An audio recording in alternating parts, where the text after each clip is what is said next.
അത് ദുബൈനെ കുറിച്ച് നിങ്ങൾക്ക് 2 വാക്ക്. Dubai I disagree. I strong disagree. Dubai വരുമ്പോ ദുബായ് എന്ന് പറയുന്നത് ഇറങ്ങൂലെന്ന്. എല്ലാവർക്കും ഞാനൊരു ഏരിയയായല്ലോ. അജേഷാണ് അജേഷ്. ഒരു വൈഫ് ബുദ്ധിയുണ്ട് ആ ചോദിച്ചത്. ഒരു പെൺബുദ്ധി. ഞാൻ ആർക്കും കൈ കൊടുക്കാതിരുന്നിട്ടില്ല, എനിക്ക് തരാതിരുന്നിട്ടേ ഉള്ളൂ. നിങ്ങളെയാണ് എനിക്ക് പേടി, എന്നെ ആരും പേടിക്കണ്ട. Welcome back to another episode സെയ്തൂൻ സൊറബറ. ഇന്നത്തെ നമ്മുടെ അതിഥികളായി എത്തിയിരിക്കുന്നത് ഒരു super star, super hero, super director, super writer, നമ്മുടെ സ്വന്തം പി അജേഷ്. ആൻഡ് നമ്മുടെ കൂടെ തന്നെ സ്റ്റെഫി മോളും ഉണ്ട്.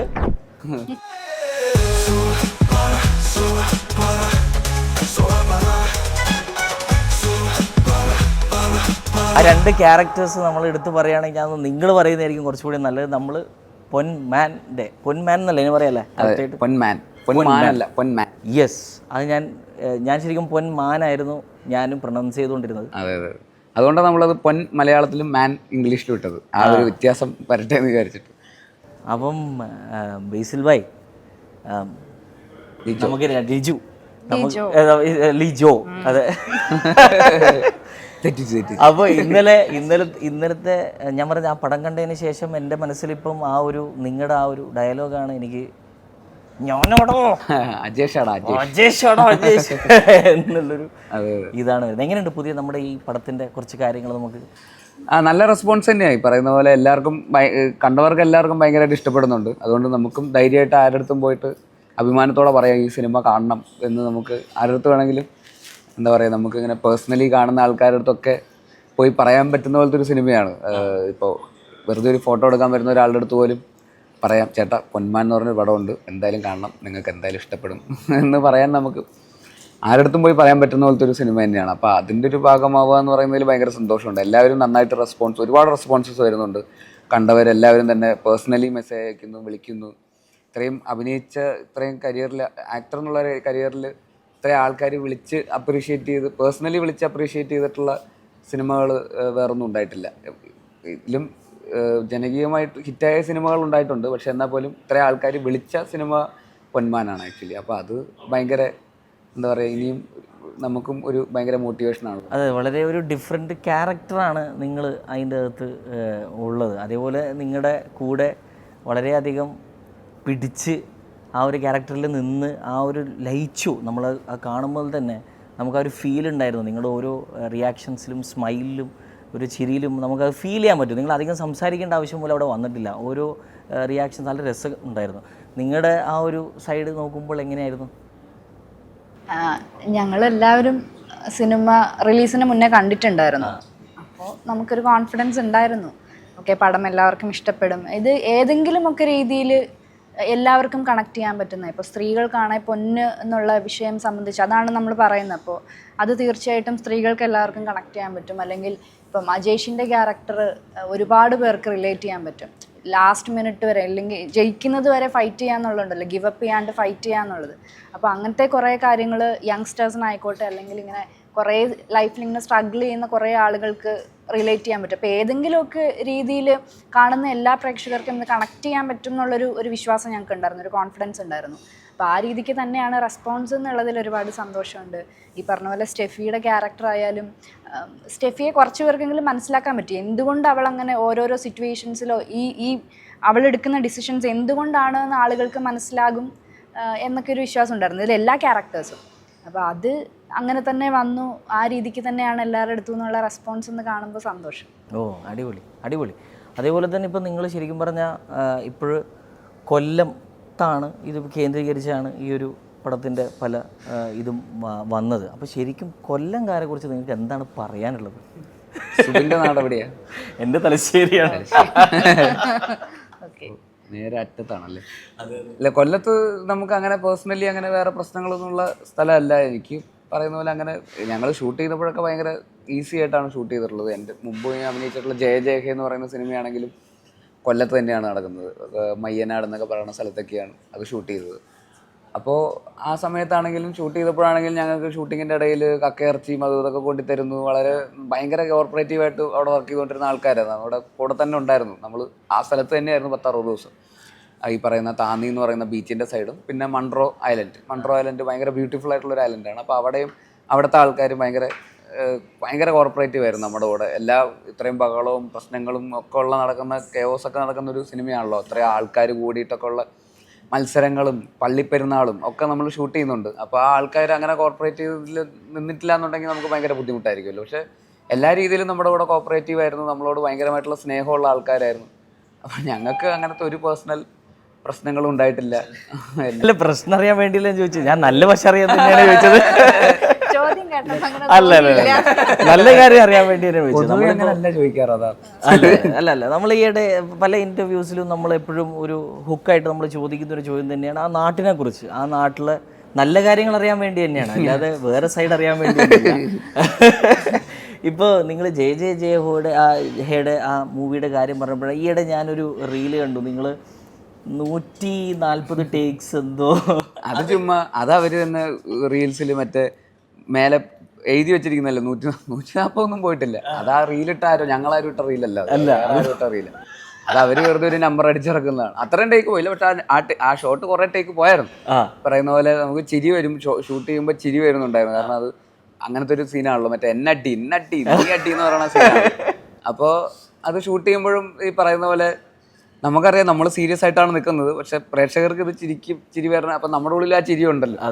അപ്പോൾ നടി എന്ന് പറഞ്ഞാൽ നീ എന്നടി എന്ന് പറഞ്ഞ് കഴിയുമ്പോൾ ദർശനയെ ഇങ്ങനെ നോക്കുമ്പോഴേക്കും ദർശനയ്ക്ക് ചിരി വരുന്നുണ്ട്, എനിക്കും ചിരി വരുന്നുണ്ട് എന്ന് പറഞ്ഞ് നമ്മളത് അവിടെ നിന്ന് പിന്നെ എല്ലാവരും ചിരി തുടങ്ങുന്നു, ക്രൂ മൊത്തം ചിരിക്കുന്നു. അപ്പം നമ്മൾ എന്നടി എന്ന് പറയുമ്പോൾ മൈക്ക് കൂടെ ഡയറക്ടറിന്റെ ചിരി കേൾക്കാം.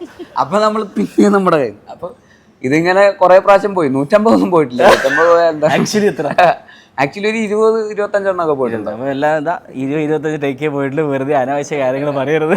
അല്ല, ചിരി നന്നായിട്ട് വന്ന സീനാ.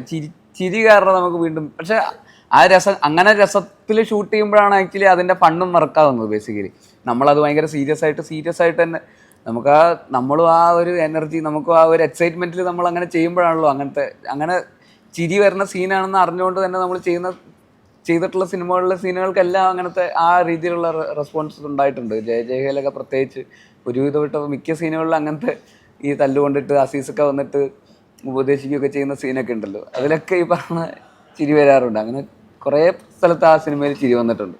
അപ്പോൾ അത് ഫാലിമിയിലാണെങ്കിലും ജഗദീഷ് ചേട്ടൻ മറ്റേ കാശിയിൽ മുങ്ങിന്ന് വരുമ്പോൾ അപ്പൂപ്പൻ മരിച്ചിട്ടില്ല എന്ന് തിരുവനന്തപുരത്ത് നിന്ന് വിളി വന്നിട്ട് അച്ഛനെ എങ്ങനെ പറഞ്ഞ് മനസ്സിലാക്കുമെന്ന് എന്ന് ചോദിച്ചിട്ട് മഞ്ജു ചേച്ചീനെ ഇങ്ങനെ നോക്കും. മഞ്ജു ചേച്ചി ഇങ്ങനെ ഞങ്ങൾ രണ്ടുപേരും ഇങ്ങനെ നോക്കുമ്പോൾ നീ പറ, ഇല്ല അമ്മ പറ എന്ന് പറഞ്ഞാൽ ജഗദീഷ് ചേട്ടൻ മുട്ടയൊക്കെ അടിച്ചിട്ട് അവിടെ മുങ്ങി നിവർന്നുകൊണ്ടിരിക്കുക. അപ്പോൾ ആ സീനിലൊക്കെ ഭയങ്കര ചിരിയായിരുന്നു ഞങ്ങൾ രണ്ടും. അപ്പോൾ അങ്ങനത്തെ സീനുകൾ ഒരുപാട് ഉണ്ടായിട്ടുണ്ട്. അത് ചിരി പെട്ടെന്ന് കൺട്രോൾ ചെയ്യാൻ പറ്റില്ല. ഞാൻ തോന്നുന്നു കുറച്ചും കൂടിയും ബേസിൽ ഭായി നമ്മളെപ്പോഴും കാണുമ്പോഴും എപ്പോഴും ചിരിയാണ്. ഒരു സ്മൈലിങ്, വെറുതെയുള്ള ചിരിയല്ല, ഒരു സ്മൈലാണ്. എപ്പോഴും ഒരു ഹാപ്പി ഫേസാണ് നിങ്ങൾ കാണിക്കുന്നത്. അത് പൊന്മാൻ പടത്തിലായാലും ആ ഒരു ഫെറോഷ്യസ് ലുക്സൊക്കെ വരേണ്ട അടുത്ത് പോലും നിങ്ങളുടെ ആ ഒരു ചിരിയുണ്ട് അതിൻ്റെ അത് ഓരോ സീനുകളിലും. നല്ല രസകരമായിട്ട് ആ ഒരു ആറ്റിറ്റ്യൂഡ് കാണിച്ചിട്ടുള്ള ഒരു ചിരി. അപ്പോൾ അതൊക്കെ നിങ്ങൾ അവിടെയും ഈ പ്രശ്നങ്ങളൊക്കെ സംഭവിച്ചിട്ടുണ്ടായിരുന്നു? പൊന്മാനിൽ അങ്ങനത്തെ പ്രശ്നമൊന്നും ഉണ്ടായിട്ടില്ല. പൊന്മാനിൽ അങ്ങനെ ചിരിപ്പിക്കാൻ വേണ്ടിയിട്ടാണ്, അല്ലെങ്കിൽ ഇത് കോമഡി ഒരു സീനാണ് എന്നുള്ള രീതിയിലൊന്നും സീനുകളില്ല. പോകുന്ന പോക്കിൽ ചിലപ്പോൾ തമാശ ആൾക്കാർക്ക് ചില പോയിന്റ്സിലൊക്കെ തോന്നുമായിരിക്കാം. ഈ പറയുന്ന ലോഡ്ജിലെ സീനിലൊക്കെ പറയണ പോലെ അങ്ങനത്തെ 1-2 സ്ഥലത്ത് എടുത്തുകൊണ്ട് നടക്കുന്നത്. പിന്നെ എടുത്തുകൊണ്ട് നടക്കൽ ഇത്ര വലിയ പണിയുള്ള കാര്യമാണ്. അവളെ കടൽ തീരത്തോടെ ചെറുപ്പത്തിൽ ഞാൻ ഒക്കത്ത് വെച്ചോണ്ട് എത്ര പ്രാവശ്യം ഒക്കത്ത് വെച്ചോണ്ട് നടന്നുകൊണ്ടിരുന്ന ആളാ ഞാൻ. പിന്നെ ഒക്കത്ത് വെച്ച് നടക്കൽ ഇത്ര വലിയ പാടുള്ള പണിയാണല്ലോ, പോടെ അവിടെ ഡയലോഗിന് ടൈമിങ്ങും കാര്യങ്ങളൊക്കെ വരുമ്പോൾ നല്ല രീതി അങ്ങനെയുള്ളു. അതൊക്കെ പക്ഷെ അങ്ങനെ ചിരിപ്പിക്കാൻ വേണ്ടിയിട്ടാണെന്നുള്ള ഇന്റൻഷനോടെ അല്ല അതൊന്നും. പക്ഷെ എന്നാലും ഞാൻ തോന്നുന്നു ഫസ്റ്റ് ഹാഫിൽ കുറേ ഒരു ചിരിക്കാൻ കുറച്ച് കാര്യങ്ങൾ അതും ഒരു ഗ്യാപ്പിലും അല്ല, ഒരു എല്ലാ ഒരു 3rd 4th മിനിറ്റിലും അങ്ങനെ ഒരു സാധനം വന്നിട്ടുണ്ടായിരുന്നു. പക്ഷെ സിനിമയുടെ ഇന്റൻഷൻ കോമഡി സിനിമ, ഇതൊരു സീരിയസ് സിനിമ എന്നുള്ള ഒരു ഡ്രാമയാണ് ബേസിക്കലി. അതിൻ്റെ അകത്തൊരു ക്യാരക്ടറിൻ്റെ ഒരു റൈസും അയാളുടെ ഒരു ഫൈറ്റും, സർവൈവലിന് വേണ്ടിയ ഫൈറ്റും, സ്റ്റെഫി എന്ന് പറയുന്ന ക്യാരക്ടറിൻ്റെ ഒരു ഫൈറ്റും, മരിയാനോൻ്റെ ഒരു ഫൈറ്റ്. അപ്പോൾ എല്ലാവരുടെയും സർവൈവലിന് വേണ്ടിയിട്ടുള്ള ഫൈറ്റ് ഒരു കോമൺ പൊന്നിലേക്ക് ക്രോഡീകരിച്ച് അതിനെ ബേസ് ചെയ്തിട്ട് നടക്കുന്ന ഒരു സിനിമയാണ്. അപ്പോൾ അതിലങ്ങനെ സിനിമയുടെ ടോൺ അങ്ങനെ ഒരു ഹ്യൂമർ സിനിമയല്ല, അതൊരു സീരിയസ് സിനിമ തന്നെയാണ്. അപ്പോൾ അതുകൊണ്ട് നമുക്ക് അങ്ങനത്തെ സിറ്റുവേഷൻസ് ഒന്നും ഉണ്ടായിട്ടില്ല. ചിരി വന്ന് ഞാനൊന്ന് കഴിഞ്ഞ തവണ ഞങ്ങൾ ഖാലിദ് അമേരിയായിട്ടുള്ള നിങ്ങളുടെ ഇൻ്റർവ്യൂ നടക്കുമ്പോൾ അന്ന് നസ്രിയ ആയിരുന്നു അന്ന് ഉണ്ടായത്. അപ്പം എല്ലാ ഇതിനും കൗണ്ടർ പുള്ളി ഇങ്ങനെ അടിച്ചുകൊണ്ടിരിക്കുമായിരുന്നു. പുള്ളി അതുകൊണ്ട് അധികം ഒന്നും മിണ്ടിയിട്ടില്ല. ഇംഗ്ലീഷ് ആയതുകൊണ്ട് ഇംഗ്ലീഷും കൂടി ആയതുകൊണ്ട് പുള്ളി അധികം അന്ന് പക്ഷെ എൻ്റെ കഴിവിൻ്റെ പരമാവധി ഞാൻ ശ്രമിച്ചിട്ടുണ്ട്. അല്ല, ഞാൻ ഉദ്ദേശിച്ചതെന്ന് വെച്ചാൽ നിങ്ങൾക്കും ഈ പടത്തിന്റെ കാര്യമായാലും എല്ലാ കാര്യവും നിങ്ങൾക്ക് നമ്മൾക്ക് വിവരിക്കുക കേട്ടോ. പുള്ളിയാണ് എല്ലാ കാര്യങ്ങളും പറഞ്ഞു തീർക്കുന്നത്. ഇല്ല, ഞാൻ ക്വസ്റ്റ്യൻസ് അങ്ങോട്ട് ആകുന്നുണ്ട്. ഞാൻ ഓക്കെ അല്ല, ലിജോ മോൾ ഒരു ഇൻട്രോവേർട്ടും ഞാനൊരു എക്സ്ട്രോവേർട്ടുമാണ്. അതിന്റെ ഒരു പ്രശ്നമുണ്ട്. മറ്റേത് ഞങ്ങൾ രണ്ടും എക്സ്ട്രോവേർട്ട്, രണ്ടുപേരും തമ്മിലുള്ള യുദ്ധമായിരുന്നു. പുള്ളി അവസാനം ഞാൻ തോന്നുന്നു അടുത്തൊരു ഇന്റർവ്യൂ ഇപ്പൊ നടക്കുന്നുണ്ടെങ്കിൽ നിങ്ങൾ വീക്ക്ലി സ്റ്റാർ ആയിട്ട് പ്രഖ്യാപിക്കും മിക്കവാറും. പ്രഖ്യാപനം കഴിഞ്ഞു, പണ്ടേ കഴിഞ്ഞു. അപ്പൊ അതിൻ്റെയാണ് നമ്മൾ ഇന്റർവ്യൂവിൽ നമ്മൾ പലവരും ഡിസ്കസ് ചെയ്തൊരു കാര്യമാണ്. നമ്മൾ മന്ത്ലി സ്റ്റാർ എന്ന് പറയണ്ട, നമുക്കിനി വീക്ക്ലി സ്റ്റാർ എന്ന് പറയാം എന്നൊരു ഇതായിരുന്നു പറഞ്ഞത്. അപ്പം നിങ്ങളൊരു ശരിക്കും ഒരു വയനാട്ടുകാരനാണ് അല്ലേ? പക്ഷെ നിങ്ങളുടെ ഭാഷ കുറച്ചുകൂടി തെക്കോട്ടുള്ള ഭാഷയാണ്. അതെന്തുകൊണ്ടാണ്? ഇല്ലില്ല, ക്യാരക്ടറിന് വേണ്ടിയിട്ട് ഉണ്ടെന്നേ ഉള്ളൂ. ഇത് തെക്കല്ലല്ലോ. അല്ല, ഇപ്പൊ ഞാൻ സംസാരിക്കുന്നത് ന്യൂട്രലാ, എങ്ങോട്ട് വേണമെങ്കിലും മാറാം. ന്യൂട്രലാ, കുറച്ച് തെക്കായിട്ട് തോന്നി. തെക്കാവണമെങ്കിൽ ആവാം, ന്യൂട്രലാ. അപ്പോൾ നിങ്ങൾ ശരിക്കും ഡയറക്ടറിൽ നിന്നാണ് തുടങ്ങിയത്. ഈ ചോദ്യങ്ങൾ നിങ്ങൾ നേരെ തവണ ഇത് നിങ്ങൾ കേട്ടിട്ടുണ്ടാവാം. പക്ഷേ എനിക്കെപ്പോഴും എൻ്റെ ഒരു കാഴ്ചപ്പാടാണ്, ഞാനിത് കാണുന്നതെന്ന് വെച്ചാൽ നിങ്ങളൊരു ആക്ടർ എന്ന നിലയിൽ നിങ്ങൾ ഡയറക്റ്റ് ചെയ്യാത്തതോ അല്ലെങ്കിൽ എഴുതാത്തതോ ഉള്ള കഥകളായിരിക്കും നിങ്ങളിപ്പോൾ കൂടുതലും ചെയ്യുന്നത്. അപ്പം ഈ ഒരു ക്വസ്റ്റ്യൻ നമ്മൾ ജസ്റ്റ് കാഷ്വലി ക്വസ്റ്റ്യൻസ് പ്രിപ്പയർ ചെയ്യായിരുന്നു. എൻ്റെ വൈഫ് എന്നെ ഹെൽപ്പ് ചെയ്യും ഈ ക്വസ്റ്റ്യൻസ് പ്രിപ്പയർ ചെയ്യാൻ.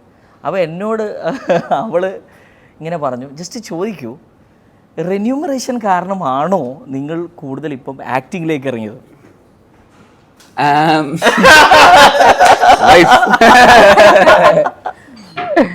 ഒരു വൈഫ് ബുദ്ധി ഉണ്ട് ആ ചോദ്യത്തിൽ, ഒരു പെൺബുദ്ധി.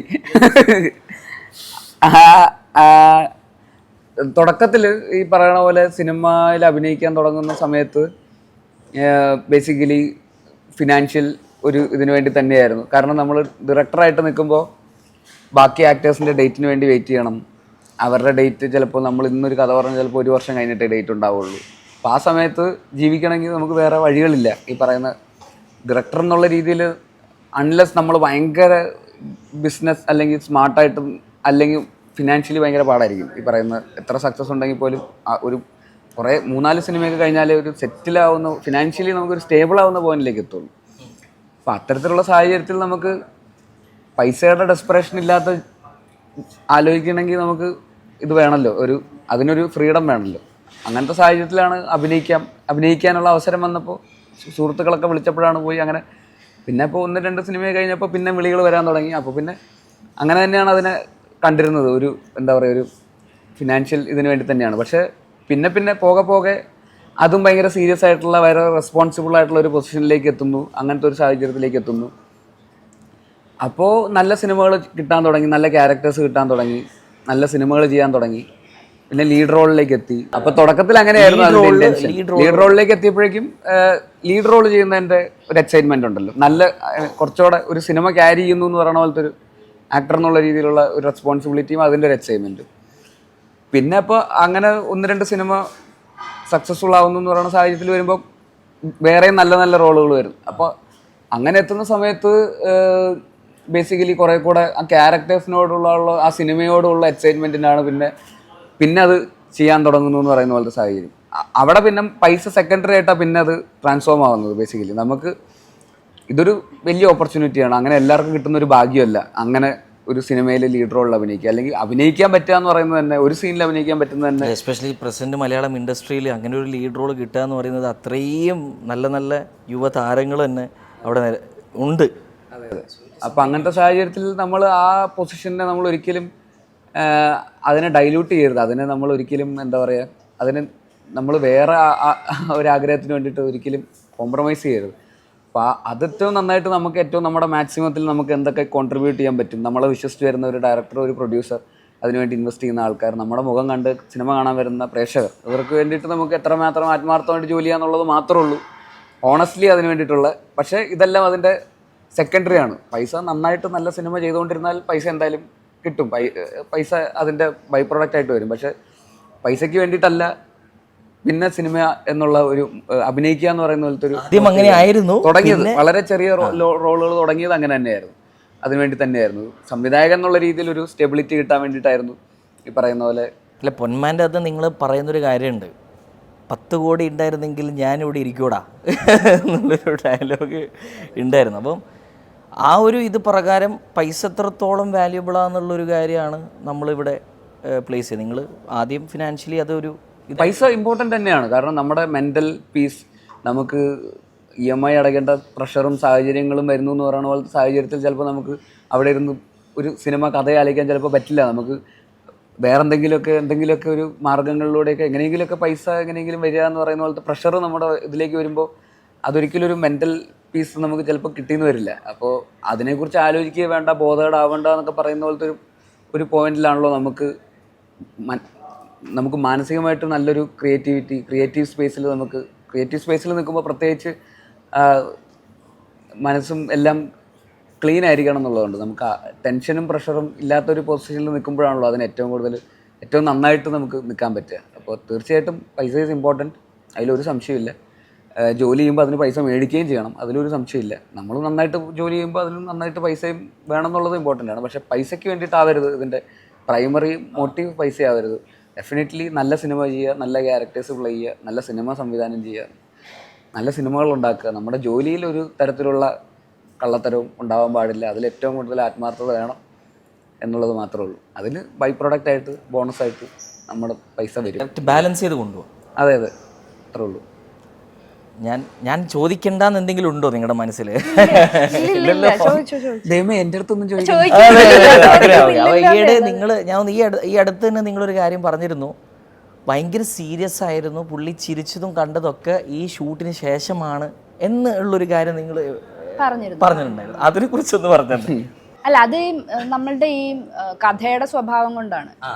ഇതിപ്പോ ഒരു പക്ഷെ എനിക്ക് തോന്നുന്നു സൂക്ഷ്മദർശിനിയിലൊക്കെ കുറച്ചും കൂടി ഫണ്ണായിരുന്നു തോന്നുന്നു അല്ലേ? നേരത്തെ പറഞ്ഞ എക്സ്ട്രോവേർട്സ് ആയതുകൊണ്ട്. പിന്നെ ഞങ്ങൾക്ക് കോമ്പിനേഷൻ സീൻസ് കുറവായിരുന്നു. എനിക്ക് തോന്നുന്നു ബേസിൽ ത്രൂ ഔട്ട് അങ്ങനെ തന്നെയായിരുന്നു. കാരണം ആ ക്യാരക്ടർ പല ലെയേഴ്സ് ഉള്ള ക്യാരക്ടറാണ്. ഇപ്പോൾ PP അജേഷ് എന്ന് പറയുന്ന ക്യാരക്ടർ ആയിക്കോട്ടെ, അല്ലെങ്കിൽ മരിയാനോ സജിൻ ചെയ്ത മരിയാനോയുടെ ക്യാരക്ടർ ആയിക്കോട്ടെ, ഞാൻ ചെയ്ത സ്റ്റെഫിയുടെ ആയിക്കോട്ടെ, എല്ലാവരുടെയും ക്യാരക്ടേഴ്സിന് പല ലെയേഴ്സ് ഉള്ളതാണ്. അപ്പോൾ നമ്മൾ ആ സമയത്ത് അങ്ങനെ തമാശ കളിച്ച് നിന്നാൽ നമ്മൾ ആക്ഷൻ പറയുന്ന സമയത്ത് ബാക്ക് ടു ക്യാരക്ടേഴ്സിലേക്ക് കയറുക എന്ന് പറഞ്ഞാൽ എനിക്ക് തോന്നുന്നു കുറച്ച് ബുദ്ധിമുട്ടായിരിക്കാം.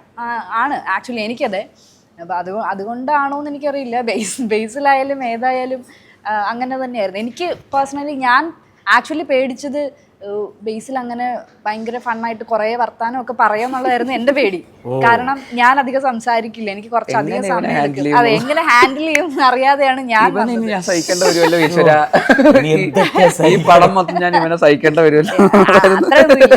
എന്നാലും അങ്ങനെയല്ല. ഒരുപാട് സംസാരിക്കുന്നവരുടെ അടുത്ത് എനിക്ക് സംസാരിക്കാൻ ബുദ്ധിമുട്ടാണ്. ഞാൻ ഒരു ചെറിയ ഡിസ്റ്റൻസ് ഇടും, കാരണം എനിക്ക് കുറച്ചധികം സമയം വേണം, അത്രേ ഉള്ളൂ. അപ്പം അതെങ്ങനെയായിരിക്കും എന്ന് എനിക്കറിയില്ലായിരുന്നു. പക്ഷെ വന്നപ്പോൾ നമ്മൾ ഇപ്പോൾ ഇൻ്റർവ്യൂസിൽ കാണുന്നതായിക്കോട്ടെ, അല്ലെങ്കിൽ സെറ്റുകളിൽ ബേസിൽ ഇങ്ങനെയാണെന്ന് പറയുന്ന ആ അത് ഞാൻ കണ്ടില്ല. അങ്ങനെയൊന്നും ഒരു പ്രാവശ്യം പോലും അങ്ങനെ ഉണ്ടായിട്ടില്ല. എന്തെങ്കിലും ലൈറ്റർ കോമഡീസ് ഒക്കെ പറയും എന്നല്ലാണ്ട് ഭയങ്കര അങ്ങനെ പൊട്ടിച്ചിരിച്ച്, അല്ലെങ്കിൽ നമ്മൾ ഷോട്ടിന് നിൽക്കുന്ന സമയത്ത് അങ്ങനെ വേറെ പല കാര്യങ്ങളും പറഞ്ഞ് പൊട്ടിച്ചിരിക്കുന്ന അങ്ങനെ ആയിരുന്നില്ല ആരും.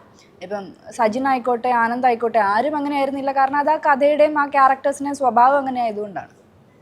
നിങ്ങൾ ഇപ്പം ഇവിടം വരെ ഞാൻ ഈ കഴിഞ്ഞ ഒരു വർഷമായിട്ട് നമ്മൾ നല്ല നല്ല പടങ്ങൾ നിങ്ങളുടെ ഭാഗത്ത് നിന്ന് കാണുന്നുണ്ട്. നല്ല നല്ല റോൾസ്, നല്ല നല്ല ക്യാരക്ടർ, നല്ല ജോൺറസ് എല്ലാം നിങ്ങൾ അതെങ്ങനെയാണ് നിങ്ങൾ സെലക്ട് ചെയ്യുന്നത്?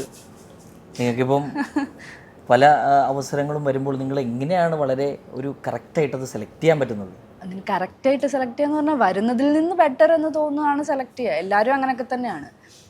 അപ്പോൾ എനിക്ക് തോന്നുന്നു എനിക്ക് വരുന്നത് കുറച്ചുകൂടി സീരിയസ് ആയിട്ടുള്ള ക്യാരക്ടേഴ്സൊക്കെയാണ് വരുന്നത്. അപ്പോൾ അതിൽ തന്നെ എന്തുകൊണ്ടാണെന്ന് ചോദിച്ചാൽ എനിക്കറിയില്ല. മേ ബി ജയ്ബീം ചെയ്തത് കൊണ്ടായിരിക്കാം കുറച്ചുകൂടി ഇൻറ്റൻസ് ആയിട്ടുള്ള ക്യാരക്ടേഴ്സ് ചെയ്യാനുള്ള ഓഫേഴ്സ് വരുന്നത്. അപ്പോൾ അതിൽ തന്നെ ഡിഫറൻസസ് ഉള്ള ക്യാരക്ടേഴ്സ്, ഇപ്പം ഇൻറ്റൻസ് ആയിട്ടുള്ള ക്യാരക്ടേഴ്സിൽ തന്നെ എന്തെങ്കിലും ഡിഫറൻസസ് ഉള്ള ക്യാരക്ടേഴ്സ് ചെയ്യാനാണ് ഞാൻ നോക്കുന്നത്. കാരണം അതല്ലാണ്ട് വേറെ ജോണേഴ്സ് എനിക്ക് അങ്ങനെ വരുന്നത് വളരെ കുറവാണ്. ഇപ്പോൾ ഒരു മൂവി ഇപ്പോൾ ചെയ്തിട്ടുണ്ട് അല്ല, ദാവീദ് എന്ന് പറഞ്ഞൊരു മൂവി വരുന്നുണ്ട്, അതൊരു എക്സെപ്ഷൻ ആയിരിക്കും. അതല്ലാണ്ട് സംശയം എന്ന് പറഞ്ഞൊരു മൂവി ചെയ്തിട്ടുണ്ട്. ഇത് രണ്ടുമാണ് ഞാൻ ഇതുവരെ ചെയ്തിട്ടുള്ളതിൽ നിന്ന് വളരെ ഡിഫറെൻ്റ് ആയിട്ട് എന്ന് പറയാൻ പറ്റുന്ന ഈ 2 മൂവീസ് ആയിരിക്കും. അപ്പോൾ വരുന്നതിൽ നിന്ന് എനിക്ക് ബെറ്റർ എന്ന് തോന്നുന്ന കഥകളോ അല്ലെങ്കിൽ ക്യാരക്ടേഴ്സോ ചൂസ് ചെയ്യാന്നുള്ളതേ ഉള്ളൂ. നിങ്ങളുടെ ആക്ച്വൽ ക്യാരക്ടർ ഇങ്ങനെയൊക്കെ തന്നെയാണോ? അല്ല, ഞാനങ്ങനെ ഭയങ്കര സീരിയസ് ആയിട്ടുള്ള ആളൊന്നും അല്ല. എൻ്റെ കംഫർട്ട് സ്പേസിൽ ഞാൻ ഭയങ്കര ഫ്രീ ആയിട്ടുള്ള, ചിലപ്പോൾ അല്ല അത് അറിയാനായിട്ടില്ല, എൻ്റെ ആക്ച്വൽ സ്വഭാവം എന്താന്ന് അറിയാനായിട്ടില്ല. ജമോൾ ഇങ്ങനെയൊക്കെ തന്നെ ഞങ്ങൾ പ്രൊഫഷണലി ഉള്ള സംസാരങ്ങൾ കമ്പനി അടിക്കുന്നില്ല. Introvert extrovert. നിങ്ങളടുത്ത് ഓൾറെഡി ഞാൻ തോന്നുന്നു അധികം കമ്പനി അടിക്കേണ്ടെന്ന് ആരും പറഞ്ഞ അങ്ങനെ എന്തെങ്കിലും ഫുള്ള് ജോളിയാ ഫണ്ണ്? അങ്ങനെയൊന്നുമല്ല, എനിക്ക് കുറച്ച് അധികം സമയം എടുക്കും ആളുകളായി. പിന്നെ ഈവൻ ഞങ്ങൾ സെറ്റിലാണെങ്കിലും ഞങ്ങൾക്ക് കോമ്പിനേഷൻ സീൻസ് വളരെ കുറവാണ്. അങ്ങനെയുള്ളൊരു ആളെ എങ്ങനെയാണ് ഈ മൂവി ഇൻഡസ്ട്രിയിൽ എനിക്ക് കുറച്ചും കൂടി മനസ്സിലായെന്ന് വെച്ചാൽ ഇറ്റ്സ് നോട്ട് ഈസി. ഇങ്ങനൊരു ഇൻഡസ്ട്രിയിൽ നമുക്ക് അത്രയും സോഷ്യലൈസ് ചെയ്യണം, അത്രയും ആൾക്കാരായിട്ട് ടെക്നീഷ്യൻസും ഡയറക്ടേഴ്സും പ്രൊഡ്യൂസൊക്കെ ആയിട്ട് നല്ല നല്ല ബന്ധങ്ങൾ സ്ഥാപിക്കണം. സോ നിങ്ങൾ അങ്ങനെ ഒരു എക്സ്ട്രോവേർട്ടാണ്, അങ്ങനെ എങ്ങനെ നിങ്ങൾ ബേസിക് കമ്മ്യൂണിക്കേഷൻ ഉണ്ടായാൽ മതി എന്ന് എനിക്ക് തോന്നുന്നു. ഇപ്പം ഞാൻ എല്ലാവരോടും ഓടി നടന്ന് hi hello how are you അങ്ങനെ ചോദിച്ച സെറ്റിൽ നടക്കേണ്ട ആവശ്യമില്ലല്ലോ.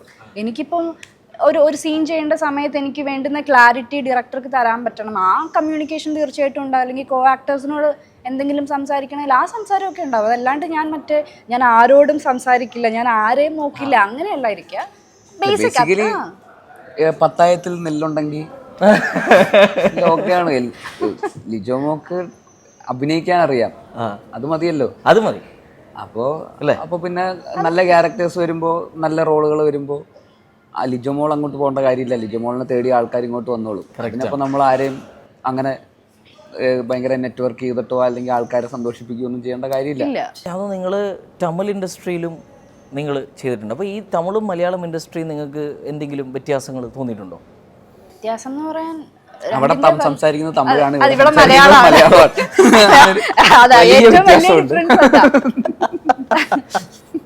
ഇൻഡസ്ട്രിയുടെ വലിപ്പത്തിൽ വ്യത്യാസമുണ്ട്. മലയാളം ഇൻഡസ്ട്രി ഇപ്പൊ ഈവൻ സൗത്ത് ഇന്ത്യൻ ഫിലിംസ് വെച്ച് തന്നെ കമ്പയർ ചെയ്താലും മലയാളമാണ് ഏറ്റവും ചെറിയ ഇൻഡസ്ട്രി. ചെറുതാണെങ്കിലും നമ്മുടെ ഒരു ക്വാളിറ്റിയും വാല്യൂ നമുക്ക് നമ്മുടെ കണ്ടന്റ്സ് അത്രയും നല്ലതാണ്, അത്രയും വെറൈറ്റി ഉണ്ട്. അതുകൊണ്ടാണ് ഈവൻ മൊത്തത്തിൽ നമ്മൾ ഇന്ത്യയിൽ തന്നെ എടുത്തു നോക്കുമ്പോൾ മലയാളം സിനിമകളെ എല്ലാവരും ബോളിവുഡിൽ നിന്നായാലും ആളുകൾ നോക്കുന്നത് നമ്മുടെ കണ്ടന്റ്സ് അത്ര നല്ലതായതുകൊണ്ടാണ്, നമ്മുടെ വർക്കിന്റെ ക്വാളിറ്റി കൊണ്ടാണ്. തമിഴിലും മലയാളത്തിനും അല്ലാണ്ട് വലിയ ഡിഫറൻസ് എന്ന് പറയാൻ എനിക്കൊന്നും അങ്ങനെ തോന്നിയിട്ടില്ല. ബാക്കിയെല്ലാം ഇത് തന്നെ, ആക്ടിങ് ഇത് തന്നെ, അല്ലെങ്കിൽ ഡയറക്ഷൻ എന്താ ബാക്കിയെല്ലാം സെയിം ആണ്. പ്രത്യേകിച്ച് വലിയ ഡിഫറൻസ് ചെറുതിലാണ് ചിലപ്പോൾ ക്വാളിറ്റി വേറെ രീതിയിൽ വർക്ക് ആവുന്നത്. എല്ലാവരും തമ്മിൽ വെൽ കണക്റ്റഡ് ആണ്, എല്ലാവരും തമ്മിൽ നന്നായിട്ട്. അവിടെ ഈ പറയുന്ന പോലെ ആ ഒരു അതോറിറ്റി, ഒരു ഹയറാർക്കി ഉണ്ട്, അതില്ലാന്ന് ഞാൻ പറയണില്ല. ഇപ്പം കുറച്ച് സീനിയർ ആയിട്ടുള്ളവരെയൊക്കെ നമ്മൾ സാറിനെ വിളിക്കുള്ളൂ. ഇവിടെ നമുക്ക് ചേട്ടാന്ന് വിളിക്കാൻ അല്ലെങ്കിൽ ഇക്കാന്നൊക്കെ വിളിക്കാൻ, നമുക്ക് മമ്മൂക്കയെ നമ്മൾ മമ്മൂക്കാന്ന് വിളിക്കാൻ, അല്ലെങ്കിൽ സാറെന്ന് തന്നെ വിളിക്കണമെന്നൊന്നുമില്ല. അവിടെ പക്ഷേ കുറച്ച് സീനിയർ ആയിട്ടുള്ള ആക്ടേഴ്സിനെ നമ്മൾ സാറെന്ന് തന്നെ വിളിക്കണം. അവിടെ ആരും അണ്ണ എന്ന് വിളിക്കുന്നത് ഞാൻ ഇതുവരെ കേട്ടിട്ടില്ല. എല്ലാവരും സാറെന്നാണ് ഞാൻ വിളിക്കുന്നത്. ഈവൻ ഡയറക്ടേഴ്സിനെ നമ്മൾ സാറെന്നാണ് വിളിക്കുക. ഇവിടെ നമ്മൾ ചേട്ടാന്ന് വിളിക്കാം. നമുക്ക് ഇപ്പം ഞാൻ ജ്യോതിഷേട്ടാന്ന് വിളിക്കുന്നത്, ബേസിലിനെ എനിക്ക് ബേസിൽ നിന്ന് വിളിക്കാം. അപ്പോൾ അല്ല, എല്ലാവരും തമ്മിൽ ആ ഒരു ബന്ധമുണ്ട്. ചെറുത് ഇപ്പോൾ ചെറിയൊരു വീട്ടിലെല്ലാവരും ഒരുമിച്ച് അടുത്തടുത്ത റൂമുകളിലാകുമ്പോൾ അതിനൊരു ഇൻട്രാക്ഷൻ്റേതായിട്ടുള്ളൊരു ഭംഗിയുണ്ടല്ലോ എല്ലാവരും തമ്മിൽ. പക്ഷെ ഒരു വലിയ വീടാണ്, എല്ലാവരും അങ്ങ് 4 ദിക്കിലാണെങ്കിൽ എല്ലാവരും അവരവരുടെ ലോകത്തും ഒരാളിന് ഒരുത്തിലേക്കുള്ള ആക്സസും അല്ലെങ്കിൽ അതിൻ്റെ ഒരു മൊത്തത്തിലുള്ളൊരു സെറ്റിംഗ് അപ്പ് ഉണ്ടല്ലോ. കോർപ്പറേറ്റ് അല്ലെങ്കിൽ അതുപോലത്തെ ഭയങ്കര വേറൊരു സ്പേസിലല്ല, നമ്മൾ മനുഷ്യന്മാരുമായിട്ടാണ് ഡീൽ ചെയ്തുകൊണ്ടിരിക്കുന്നത്. ചിലപ്പോൾ മറ്റേത് കോർപ്പറേറ്റുകൾ അങ്ങനെ എങ്ങനെയൊക്കെ വരുമ്പോൾ അതിൻ്റെ ഡീലിംഗ് ഒക്കെ ഡിഫറെൻ്റ് ആണ്, അതിൻ്റെ മൊത്തത്തിലുള്ള സെറ്റിംഗ് ഒക്കെ ഡിഫറെൻ്റ് ആണ്. ഇവിടെ എല്ലാവരും തമ്മിലാണ്. പ്രൊഡ്യൂസറും നമുക്ക് കാണാൻ പറ്റുന്ന ഒരു മനുഷ്യനാണ്, അല്ലാതെ ഒരു ബോർഡ് റൂം അല്ല പ്രൊഡ്യൂസ് ചെയ്യുന്നത്. അപ്പോൾ നമുക്ക് സംസാരിക്കുന്നത് ഇയാളോടുമാണ്. നാളത്തെ ഷൂട്ട് എന്താണ് വേണ്ടത്, നാളെ എങ്ങനെയാണ് ഷൂട്ടിങ്, അയാൾക്ക് മനസ്സിലായാൽ പിന്നെ ഷൂട്ട് സ്മൂത്താണ്. പ്രൊഡ്യൂസ് ചെയ്യുന്ന ആൾക്ക് ഡയറക്ടറാണെങ്കിലും അങ്ങനെയാണ്. ആക്ടറുമായിട്ടൊക്കെ ആക്ടറിൻ്റെ ഇടയിൽ ഒരാളുണ്ടാവില്ല, ആക്ടറും ഡയറക്ടറും നേരിട്ടാണ് സംസാരിക്കുക. ചിലപ്പോൾ മറ്റേത് ആക്ടറിൻ്റെ ഇടയിൽ ഒരാളുണ്ടാവും, അയാളുടെ അടുത്ത് എന്തെങ്കിലും പറഞ്ഞാൽ അയാൾ കൺവിൻസ്ഡ് ആയാലേ പിന്നെ ആക്ടറിൻ്റെ അടുത്തേക്ക് അത് എത്തിക്കാൻ പറ്റും. അങ്ങനെ ഒരുപാട് ഒരു വേർതിരിവുകൾ പലതും 100 കണക്കിനാണ്, ചെറിയത് മുതൽ.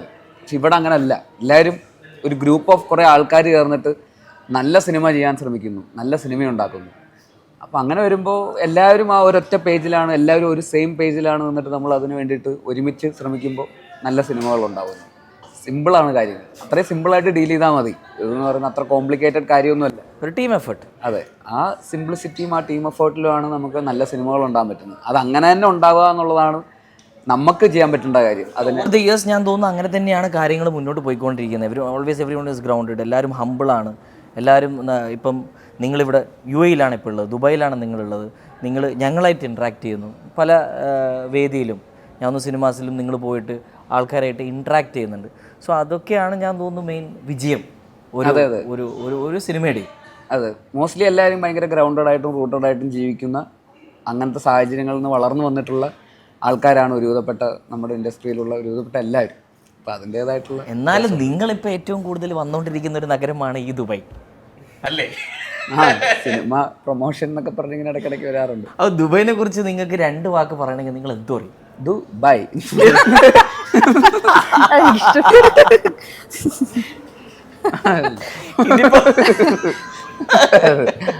ദുബായിനെ കുറിച്ച് പറയാൻ സീരിയസ് അല്ല, നമുക്ക് എപ്പോഴും ഏറ്റവും ഈസിലി ആക്സസബിൾ ആയിട്ടുള്ള ഒരു സ്ഥലമാണല്ലോ. ഏറ്റവും കൂടുതൽ ഫ്രണ്ട്സ് ഉണ്ട് നമുക്ക്. പ്രവാസികൾ ഏറ്റവും കൂടുതലുള്ളത് നമ്മുടെ സുഹൃത്തുക്കളും ബന്ധുക്കളും ഒക്കെ ഒരുപാടുള്ള സ്ഥലമാണ്. ഇവിടെ നമുക്ക് ഒരു സെക്കൻഡ് ഹോം തന്നെയാണ്, അതിലൊരു സംശയമില്ല. അത് വെറുതെ ഒരു സ്ഥലത്തിനെ കുറിച്ച് ഇനി 2 വാക്ക് ഈ സ്ഥലത്തെക്കുറിച്ച് പറ എന്ന് പറയുമ്പോൾ നമുക്ക് പറയാൻ വേണ്ടിയിട്ട് ഇങ്ങനെ ആലോചിച്ച് പറയേണ്ട കാര്യമില്ല. വളരെ ഓണസ്റ്റ്ലി അങ്ങനെ തന്നെയാണ്. നമുക്ക് കേരളം കഴിഞ്ഞ് കഴിഞ്ഞാൽ നമുക്ക് പിന്നെ ദുബായ് ഒക്കെ തന്നെയാണ് നമുക്ക് ഇവിടെ നാട്ടിൽ വന്ന പോലെ തന്നെയാണ്. ഇപ്പോൾ ഈ താമസിക്കുന്ന സ്ഥലത്ത് ഇതൊരു അന്യനാട്ടിൽ വന്ന് താമസിക്കുന്ന പോലെ എനിക്ക് ഫീൽ ചെയ്യുന്നില്ല. എല്ലായിടത്തും മലയാളികളാണ്. ചേട്ടാ ഒരു ഓംലെറ്റ് രാവിലെ നമ്മൾ ബ്രേക്ക്ഫാസ്റ്റിന് ഇരിക്കുമ്പോൾ അത് കേൾക്കാൻ ഒരു 5 പേര് അവിടെ ഉണ്ടാവും. എല്ലാം മലയാളികളാണ്.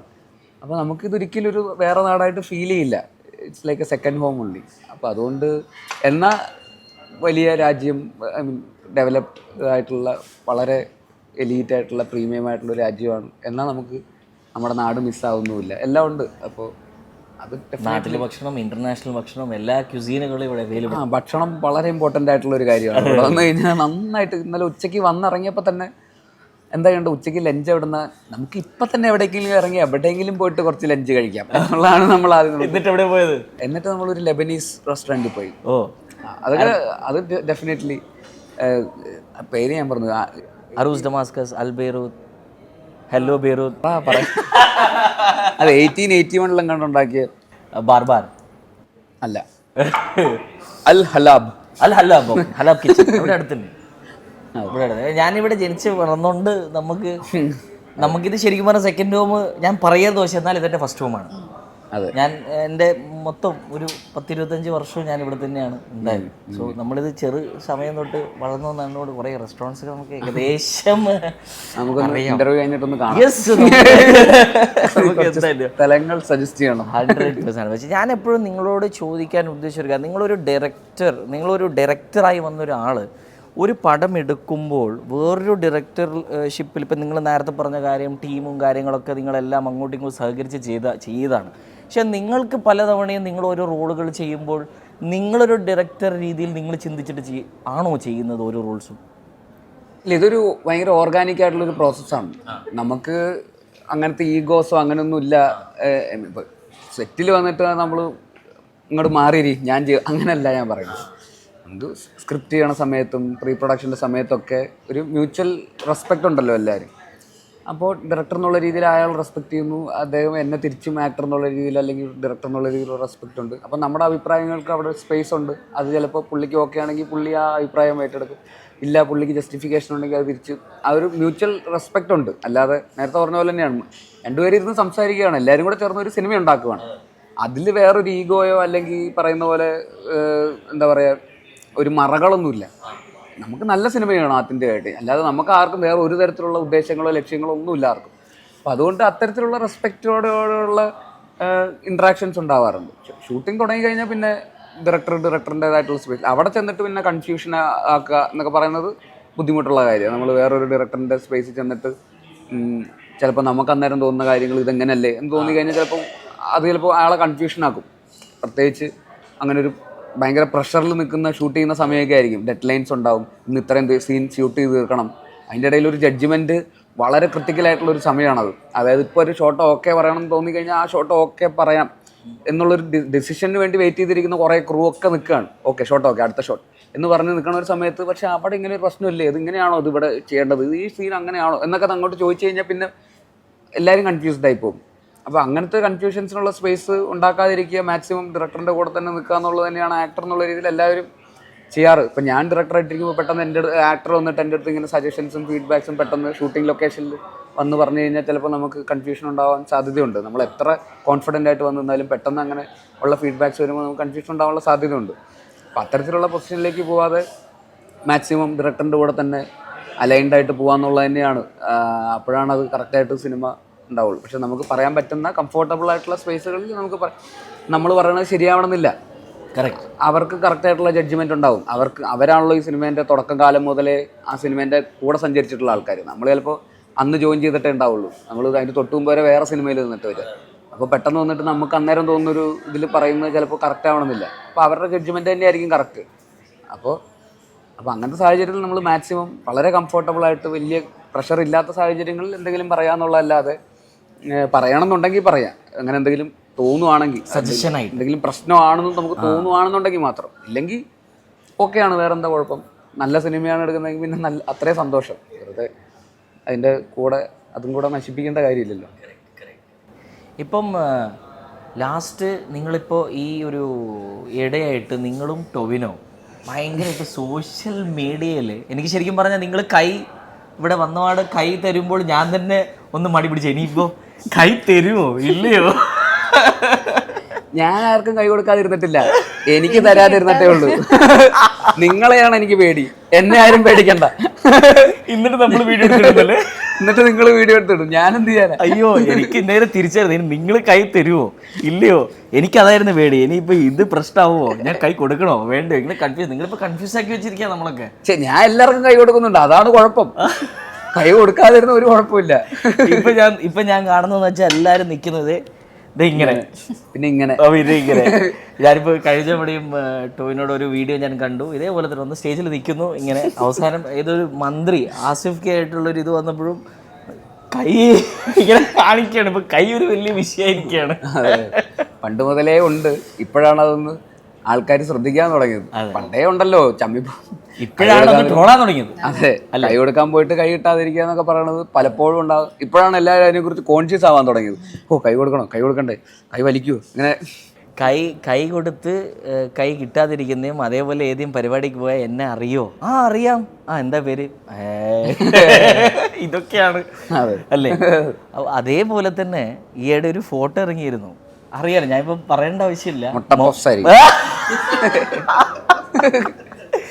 അപ്പോൾ നമ്മുടെ ടീം മെമ്പേഴ്സ് തന്നെ ഇത് ശരിക്കും കാൻഡിഡ് ആണോ എന്നൊരു ചോദ്യമാണ് വന്നത്.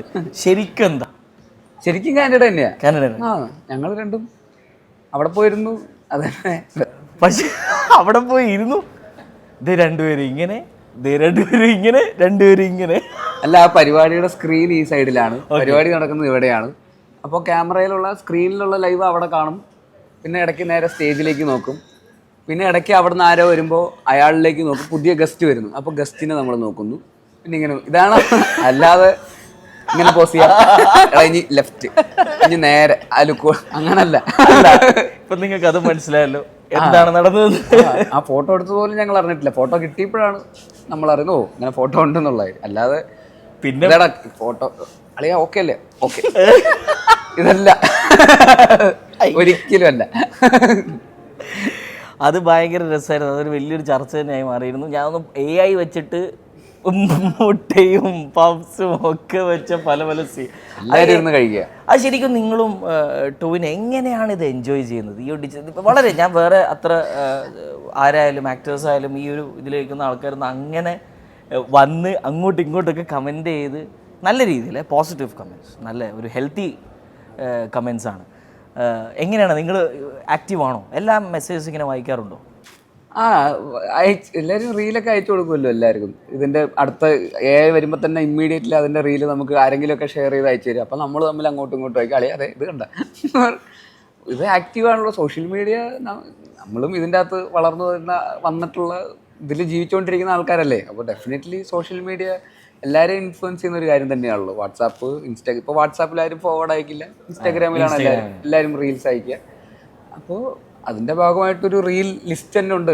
സ്ഥിരമായിട്ട് റീൽസ് ഇങ്ങോട്ട് അയക്കുകയും റീൽസ് അങ്ങോട്ട് അയക്കുന്ന ആൾക്കാർ എല്ലാവരും ഫ്രണ്ട് തന്നെ മെസ്സേജ് ബോക്സിൽ എപ്പോഴും ഉണ്ട്. ഞാൻ തോന്നുന്നു സ്നേഹം പ്രകടിപ്പിക്കുന്ന പോലും റീൽസ് ത്രൂ ആണ് ഇപ്പം അല്ലേ, അതാ വൈഫിനെ അങ്ങോട്ടേക്ക്. വൈഫും അപ്പുറത്ത് പുറത്ത് ഇരുന്നിട്ട് റീൽസ് അയച്ചു തരും. ഇപ്പോൾ തൊട്ടപ്പുറം ഇരിക്കും അവള് റീൽസ്. ഇപ്പം ഞാൻ ഒരു സാധനം വെച്ചിട്ടുണ്ട്, കണ്ടു നോക്കിയാൽ റിലേറ്റബിൾ ആണ്. ഞാനും എല്ലാവരും അങ്ങനെയൊക്കെ തന്നെയാണല്ലോ. അപ്പോൾ ഡെഫിനറ്റ്ലി റീൽസ്, ഇൻസ്റ്റാഗ്രാം അല്ലെങ്കിൽ സോഷ്യൽ മീഡിയ എന്ന് പറയുന്നത്, അപ്പോൾ നമ്മൾ സിനിമയിലായി പോയി എല്ലാവരും അറിയുന്ന ആൾക്കാരായി പോയി, അത്രേ ഉള്ളൂ. ഇല്ലെങ്കിൽ നമ്മൾ ഇതിലൊന്നും അല്ലെങ്കിൽ പോലും നമ്മൾ ഇതൊക്കെ തന്നെ ചെയ്യുന്ന ആൾക്കാരായിരിക്കും.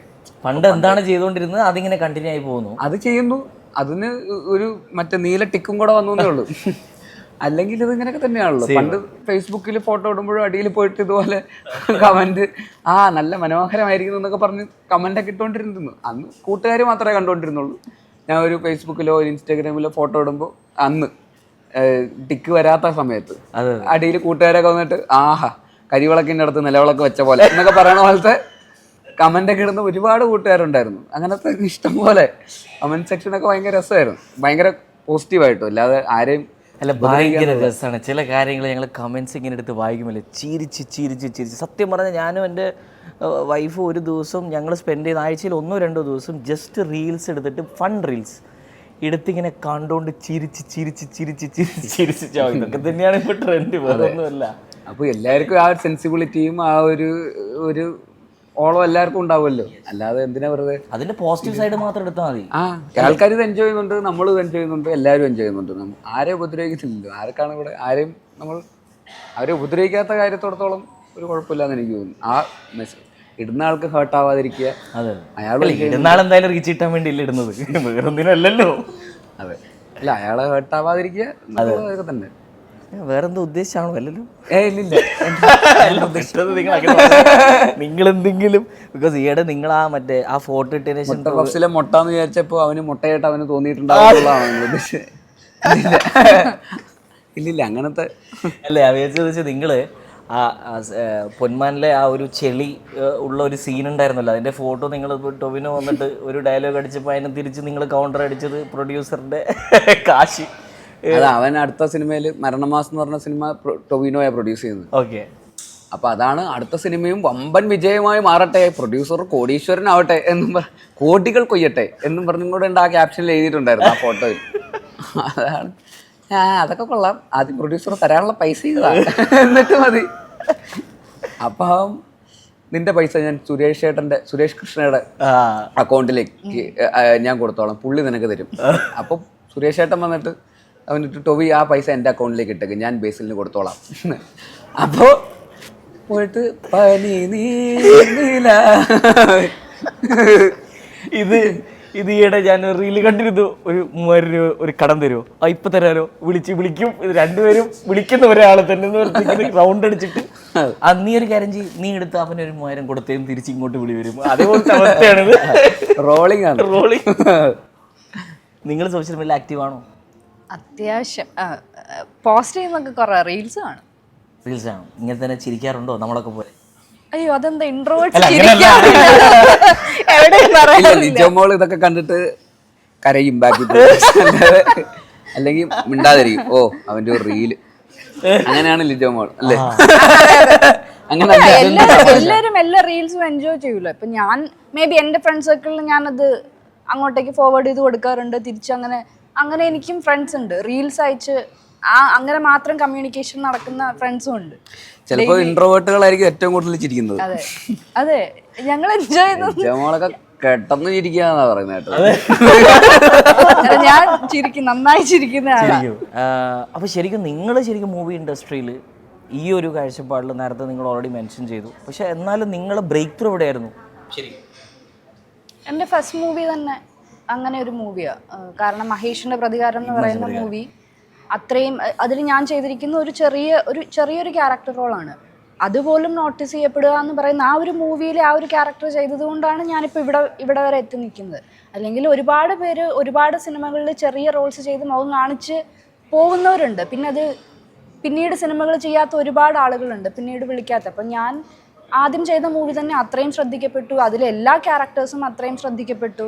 അതുകൊണ്ടാണ് എനിക്ക് തുടർന്ന് ഇപ്പം അതിനുശേഷം കട്ടപ്പനയിലെ ഋതിക് റോഷൻ എന്ന് പറയുന്ന സിനിമ വന്നത്. അങ്ങനെയാണ് ഈ പറയുന്ന ഇപ്പം ജയ് ഭീം എന്ന് പറയുന്നത് എനിക്ക് അങ്ങനെ ഒരു വലിയൊരു ടേണിംഗ് പോയിന്റ് ആണെന്ന് പറയാം. പക്ഷെ അതുപോലും എനിക്ക് വന്നത് മഹേഷിൻ്റെ പ്രതികാരം എന്ന് പറയുന്ന സിനിമയും അതിലെ സോണിയ എന്ന് പറയുന്ന കഥാപാത്രം ഉണ്ടായത് കൊണ്ട് തന്നെയാണ്. അപ്പോൾ നിങ്ങൾ ശരിക്കും നാട്ടിലെവിടെയാണ്? പറയാൻ കുറേ ഉണ്ട്. കഴിഞ്ഞ ദിവസം ബേസ് എന്നോട് പറഞ്ഞു പാൻ കേരള എന്നാണ് എന്നെ കുറിച്ച് പറയാൻ. എവിടെയാണ് അത്? ഞാൻ ജനിച്ച് വളർന്നത് ഇടുക്കിയിലാണ്. പക്ഷെ ഇപ്പൊ നമ്മുടെ ഫാമിലി റീലൊക്കേറ്റ് ചെയ്ത് കോട്ടയം, അവിടെ മുണ്ടക്കയം എന്ന് പറഞ്ഞ സ്ഥലത്താണ്. ഞാനും ഹസ്ബൻഡും എറണാകുളത്താണ് സെറ്റ്. ഹസ്ബൻഡിന്റെ നാട് വയനാടാണ്.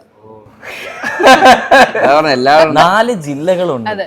അപ്പൊ എനിക്ക് എന്തായാലും 4 ജില്ലകളെ കുറിച്ച് എനിക്ക് എന്തായാലും ഇപ്പൊ ചോദിക്കാൻ പറ്റില്ല. നിങ്ങൾക്ക് ഇതില് ഏറ്റവും ജനിച്ച സ്ഥലമായിരിക്കുമല്ലോ കുറച്ചുകൂടി നിങ്ങളുടെ ഏറ്റവും അടുത്ത്. ഞാൻ തോന്നുന്നു ആസിഫ്ക്കും തൊടുപുഴ ഇടുക്കി. പക്ഷെ പുള്ളി കൂടുതലും വിവരിച്ചതും പറഞ്ഞതും നമ്മളോട് മറ്റു ജില്ലകളെ കുറിച്ചാണ്. കോഴിക്കോട്ടുകാരെ കുറിച്ചും കണ്ണൂരുകാരെ കുറിച്ചാണ് പുള്ളി കൂടുതലും നമ്മളോട് പറഞ്ഞത്. പുള്ളി അന്ന് എന്താണെന്നറിയില്ല, പുള്ളി അധികം ഇടുക്കിയെക്കുറിച്ച്. നിങ്ങൾ ഇടുക്കിയെക്കുറിച്ച് പറയാൻ ആണെങ്കിൽ നിങ്ങളുടെ നാടിനെ കുറിച്ച് എന്ത് പറയും? ഇടുക്കിയെ കുറിച്ച് എന്താ പറയാ? എനിക്ക് എനിക്ക് നമ്മുടെ 14 ജില്ലകളിൽ ഏറ്റവും ഇഷ്ടമുള്ളത് അത്രേ ഉള്ളൂ. എനിക്ക് നമ്മുടെ 14 ജില്ലകളിൽ ഏറ്റവും ഇഷ്ടമുള്ള ജില്ല ഇടുക്കിയാണ് തീർച്ചയായിട്ടും. അതിന്റെ ഇടുക്കിയുടെ അത്രയും നമ്മൾ ഹരിതാഭയും പച്ചപ്പും എന്നൊന്നും ഞാൻ വേറെ ജില്ലകളിലൊന്നും കണ്ടിട്ടില്ല. ഇല്ല, വയനാട് ഇടുക്കിയുടെ അത്ര വരില്ല. ഇതേ ചോദ്യം നമ്മുടെ മിഥുനും ലക്ഷ്മി ചേച്ചിയും ഉണ്ടായ സമയത്ത് ഞാൻ ചോദിച്ചു. അപ്പം മിഥുൻ ചേച്ചി പറഞ്ഞു 13 ജില്ലകളെ കുറിച്ച് മാത്രം ചോദിച്ചോ എന്ന് പറഞ്ഞു. അതെന്താ 13 ജില്ല? തൃശ്ശൂർ ഒഴിവാക്കിയേക്ക്. എന്ത് പറഞ്ഞാലും പുള്ളിക്കാരത്തിന് സമ്മതിക്കാൻ പോകുന്നില്ല. മറ്റുള്ള ജില്ലകൾ അടിപൊളിയാണ്. തൃശ്ശൂർ നമ്പർ 1 അത് പുള്ളി പറയും. അതില്ല, അല്ലെങ്കിൽ ഇതിവിടെ ഒരു വിഷയമാവും. അതുകൊണ്ട് നീ 13 ജില്ലയെ കുറിച്ച് സെക്കൻഡ് മാത്രം പറഞ്ഞു. അതേപോലെ ഇടുക്കി നമ്പർ 1. അതെ, തീർച്ചയായിട്ടും. എന്തുകൊണ്ടാണ് നമ്പർ 1? അതാണ് നമുക്കറിയേണ്ടത്. ഞാൻ ജനിച്ചു വളർന്ന അവിടെയാണ്. ഞാൻ പറഞ്ഞല്ലോ, അതേപോലെ അത്രയും നമ്മൾ ഗ്രീനറി ഉള്ള ഒരു ജില്ല ഞാൻ വേറെ കണ്ടിട്ടില്ല. പിന്നെ എനിക്ക് പേഴ്സണലി അവിടെ കുറേ ഈ കാട് ആയിക്കോട്ടെ, അങ്ങനെ കുറേ, അമ്മ ഫോറസ്റ്റ് ഡിപ്പാർട്ട്മെൻറ്റിലായിരുന്നു. അപ്പം ഞങ്ങളിങ്ങനെ കുറേ കാടുകളിലേക്ക് ട്രാവൽ ചെയ്തിട്ടുണ്ട്. ഇപ്പോൾ ഈവൻ ഞാൻ വയനാട്ടിൽ വന്നിട്ട് പോയിട്ടുള്ള കാടുകൾ ഇസ് വെരി ഡിഫറെൻറ്റ് ഫ്രം ഇടുക്കിയിൽ നിന്നുള്ള കാടുകളായിട്ട്. ഭയങ്കര ഡിഫറൻസ് ഉണ്ട്. വയനാടിന് എന്താ ഗ്രീനറിക്ക് ഒരു കുറവ്? ഇല്ല, ഇടുക്കിയുടെ അത്ര ഇല്ല. എന്തൊക്കെ പറഞ്ഞാലും ഇല്ല. ഇടുക്കിക്ക് ചിലപ്പോ സൈസും കൊണ്ട് വലുതായിരിക്കും. സൈസ് കൊണ്ട് മാത്രമല്ല, അതുകൊണ്ട് കൂടുതൽ കാടുണ്ടെന്ന് പറയാൻ പറ്റില്ല. ഇല്ല. പിന്നെ വയനാട് എല്ലാവരുടെയും വിചാരം മറ്റേ കുന്ന് മലകൾ. എല്ലാരും പറയും ഇടുക്കിന്ന് വയനാട്ടിലേക്ക് എന്ന് പറയുമ്പം ഒരു മലയിൽ നിന്ന് അടുത്ത മലയിലേക്കാണ്. അങ്ങനെയല്ല. ആണോ? അല്ലല്ലോ. ഉണ്ട്. വള്ളിയിൽ കൂടെയാണോ സഞ്ചരിക്കാറുണ്ട്? ഞാൻ കോളേജിലൊക്കെ പോകുമ്പോ എവിടെന്നാ നാട്? വയനാട്. ഓ, അപ്പൊ വള്ളി തൂങ്ങിയായിരിക്കും നിങ്ങൾ ഞാനും കേട്ടിട്ടുണ്ട്. നിങ്ങൾ രാവിലെ എണീറ്റിട്ട് ഓന്നും പറഞ്ഞ് ഇങ്ങനെ പോകുന്നൊക്കെയാണ് അവിടെ അങ്ങനെ വിശ്വസിച്ച് വെച്ചിരിക്കുന്നത്. അങ്ങനൊന്നുമല്ല, സാധാരണ പോലത്തെ ഒരു സ്ഥലങ്ങളൊക്കെ തന്നെയാണ്. കുറച്ച് കാട് ബാക്കിയുള്ളവർ വെട്ടിത്തെളിച്ചപ്പോ നമ്മൾ വെട്ടിയില്ല. അങ്ങനെ ഒരു ഗുണം ചെയ്തിട്ടുണ്ട്. അതുകൊണ്ടൊന്നും കാണുന്നില്ല. വയനാട് ഞാൻ വന്നിട്ടുണ്ട്. നല്ല പോത്തും കാലം കഴിച്ചിട്ടുണ്ട്. നല്ല ടയർ പത്ത് കഴിച്ചിട്ടുണ്ട്. ടയർ പത്തിരിയാ ഞാൻ കഴിച്ചിട്ടില്ല വയനാട്. അതേപോലെ ഞാനതിനെ ഒരു ചെറുള്ളി, ചുവന്ന ഡ്രൈ മുളക് ഒക്കെ ഇട്ട് നമ്മുടെ ബോയിൽഡ് റൈസില്ലേ എന്ന് വെച്ചാൽ മട്ട ഇങ്ങനെ ഇത് ചെയ്തിട്ട് അതിനെ വയനാടൻ ചോറെന്ന് പറയുന്നുണ്ട്. അതെന്ന് വെച്ചാൽ അത് എന്നോട് അന്ന് പറഞ്ഞു തന്നത് വയനാട്ടുകാരനാണ് എന്നോട് പറഞ്ഞു തന്നത്. അന്ന് വെച്ചാൽ വീട്ടിലെന്ന് വെച്ചാൽ പോയി സാധനങ്ങൾ മേടിച്ചു കൊണ്ടുവരാൻ ഇച്ചിരി ദൂരമാണ്. അതുകൊണ്ട് വീണ്ടും വള്ളിയിലൊക്കെ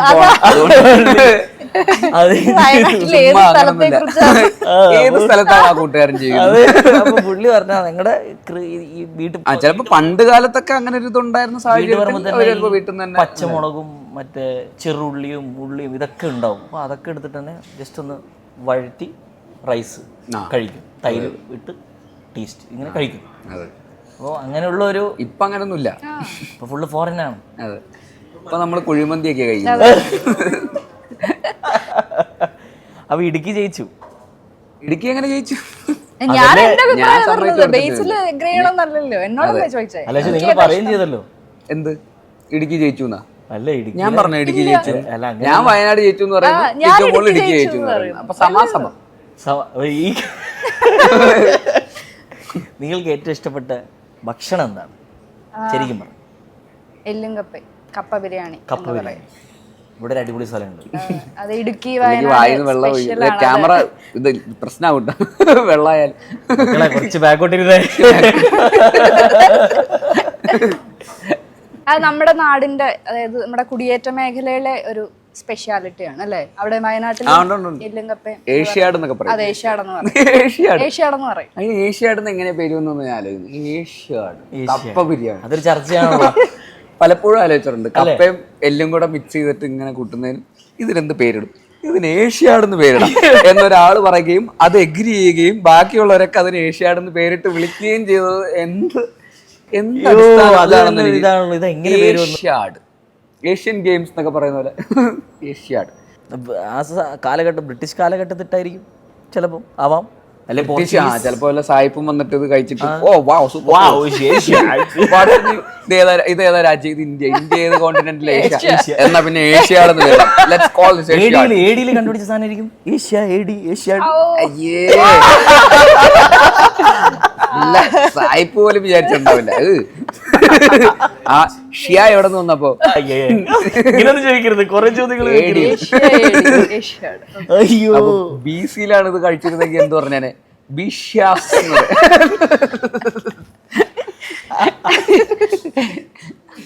അതായിരിക്കില്ല. നിങ്ങളിപ്പോ ദുബായില് എപ്പോഴും വരാറുണ്ടോ? ഇല്ല ഇല്ല, ഞാൻ പോലെ വരാറില്ല. ഞാൻ ഫസ്റ്റ് ടൈം വരാം. First time? അയ്യോ, എന്നിട്ടാണ് ഇത്ര പെട്ടെന്ന് തിരിച്ചു പോകുന്നത്? ദുബായൊക്കെ കാണുക. ദാവീദിന്റെ പ്രൊമോഷൻ. അത് ഇവിടെ തന്നെ തിരിച്ചു വരണ്ടേ വീണ്ടും? ലിജോമോൾ ഇപ്പൊ വീക്ക്ലി സ്റ്റാർ ആയിട്ട് വീക്ക്ലി സ്റ്റാർ വന്നിട്ടുണ്ട്. പൊന്മാൻ ഒരാഴ്ച ഇറങ്ങുന്നു, അടുത്ത ആഴ്ച ദാവീദ് ഇറങ്ങുന്നു. അത് മാത്രമേ അത് കഴിഞ്ഞാൽ പിന്നെ ഫ്രീയാ, പിന്നില്ല. പിന്നെ വല്ലപ്പോഴും ഒക്കെ എന്റെ ഓരോ സിനിമകൾ ഇങ്ങനെ അടുപ്പിച്ചിറങ്ങട്ടെ. ബേസിലെ മാത്രം കണ്ടാ പോരല്ലോ. പക്ഷെ പുള്ളിക്കാരത്തി ഒരു സ്റ്റാർ എന്ന് പറയും, വീക്ക്ലി സ്റ്റാർ എന്ന് പറയും. പക്ഷെ നിങ്ങളടുത്ത് കുറേ സ്റ്റാർസ് ഉണ്ടല്ലോ, അതല്ലേ പ്രശ്നം. ഇപ്പൊ സോഷ്യൽ മീഡിയ സ്റ്റാർ പോലും ഉണ്ട്. എല്ലാം ഉണ്ട്.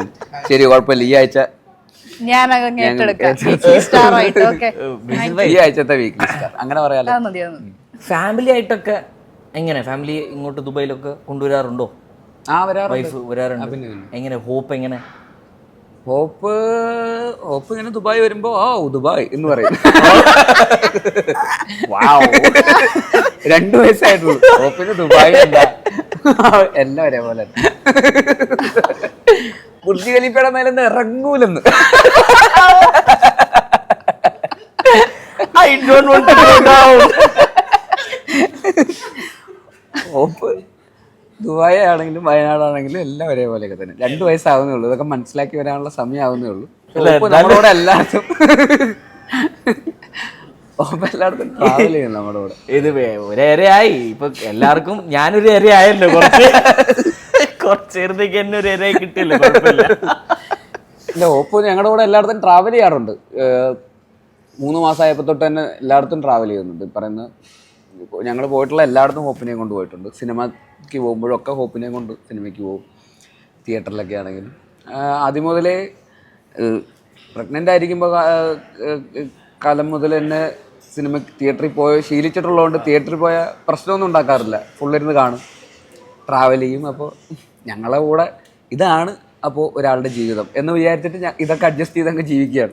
അല്ലല്ല, എൻ്റെ ഒരു സീരിയസ് ക്വസ്റ്റ്യൻ തന്നെ ആയിരുന്നു. ബിക്കോസ് നിങ്ങളിപ്പോൾ എൻ്റെ വൈഫും എൻ്റെ മകനും, ഞാൻ കഴിഞ്ഞ തവണ ഞാൻ ഖാലിദ് അമീറെ ഷൂട്ടിനപ്പോൾ അവരുണ്ടായിരുന്നു. അവർ ഹെൽപ്പ് ചെയ്യും. അതേപോലെ തന്നെ പല കേസുകൾ എന്നെ സപ്പോർട്ട് ചെയ്തിട്ടുണ്ട് നമ്മുടെ എന്തിനും. അതേപോലത്തെ ഒരു ചോദ്യമായിരുന്നു ഞാൻ ശരിക്കും ചോദിച്ചത്. പക്ഷെ അത് ബുർജ് ഖലീഫ ഇല്ല. പേഴ്സണലി എനിക്ക് ഞാൻ എൻ്റെ വർക്ക് റിലേറ്റഡ് അല്ലെങ്കിൽ യാത്രകളിലും അല്ലെങ്കിൽ പേഴ്സണൽ എല്ലായിടത്തും ഇവരുമായിട്ട് ട്രാവൽ ചെയ്യാനും ഇവരുമായിട്ട് ടൈം സ്പെൻഡ് ചെയ്യാൻ തന്നെയാണ് എനിക്ക് ഏറ്റവും കൂടുതൽ പ്രയോറിറ്റി. മാക്സിമം സമയം അവരുടെ കൂടെ, അത് വർക്കിൻ്റെ കൂട്ടത്തിലാണെങ്കിലും എങ്ങനെയൊക്കെ പോയാലും വൈകുന്നേരം വരുമ്പോഴോ അല്ലെങ്കിൽ കൂടെ എപ്പോഴും അവരുടെ കൂടെ സമയം സ്പെൻഡ് ചെയ്യുക എന്നുള്ളത് തന്നെയാണ് എപ്പോഴും പ്രയോറിറ്റി. അതിന് പറ്റാറില്ല പലപ്പോഴും. വൈഫും ജോലി ചെയ്യുന്നുണ്ട്. അപ്പോൾ അവർക്ക് അവിടെ പെട്ടെന്ന് ലീവ് എടുത്ത് അങ്ങനെ ട്രാവൽ ചെയ്യാനൊന്നും പറ്റില്ല. ഇല്ലായിരുന്നെങ്കിൽ അവരൊക്കെ ഇപ്പോൾ എന്തായാലും വന്നേനെ. ഈ പറയുന്നത് ഇതിന് വന്നേനെ ഞങ്ങളൊരു 2-3 ദിവസം അവിടെ നിന്നിട്ടൊക്കെ ആയിരിക്കും പോകുള്ളായിരുന്നു. അങ്ങനെ ലീവുള്ള സമയം, തിരക്കില്ലാത്ത സമയമൊക്കെ ആകുമ്പോൾ അങ്ങനെ ഞങ്ങൾ എപ്പോഴും ഫ്ലെക്സിബിളായിട്ട് അങ്ങനെ ട്രാവൽ ചെയ്യാറുണ്ട്. ഹോപ്പിനുമായിട്ട് അങ്ങനെ ട്രാവൽ ചെയ്യണം തന്നെയാണ്. എപ്പോഴും ഫാമിലിയുടെ കൂടെ തന്നെ മാക്സിമം ടൈം സ്പെൻഡ് ചെയ്യുക എന്നുള്ളത് തന്നെയാണ്. ഫാമിലി മാൻ തന്നെയാണ്. അതെ, അങ്ങനെയാണ് അതിനെ വിളിക്കണമെങ്കിൽ അങ്ങനെ പറയാം. അല്ല വേറെ വേറെ പേരൊന്നും ഇല്ലല്ലോ. ഇല്ല, എന്ത് വിളിക്കാനാ? പേര് വിളിക്കണമെന്നില്ല, അങ്ങനെ പറഞ്ഞാലും മതിയല്ലോ. ഫാമിലിയുടെ കൂടെ ടൈം സ്പെൻഡ് ചെയ്യാനാണ് ആഗ്രഹം. അതെ. അല്ല പ്രൊഫഷണലി നിങ്ങളെ ഇപ്പം നിങ്ങൾ പല റോൾസും ചെയ്യുമ്പോൾ അഭിപ്രായങ്ങളും കാര്യങ്ങളൊക്കെ ഫാമിലി മെമ്പേഴ്സിനും നിങ്ങളുടെ ഏറ്റവും ഫസ്റ്റ് 100% നിങ്ങളുടെ ഭാര്യ തന്നെയായിരിക്കും ഫസ്റ്റ് ഒരു അഭിപ്രായം പറയാൻ പോകുന്നത്, നിങ്ങൾ ചോദിക്കാനും പോകുന്നത്. ഒരു വീഡിയോ ഞങ്ങളുണ്ടാക്കും, ഞാൻ പോലും ഉണ്ടാക്കുമ്പോൾ ഞാൻ എൻ്റെ ഭാര്യയ്ക്ക് ഇത് എങ്ങനെയുണ്ട് മുഖത്ത് നോക്കിയിട്ട് പറയാറുണ്ട് ഇത് വലിയ രസമൊന്നും ഇല്ലെന്ന്.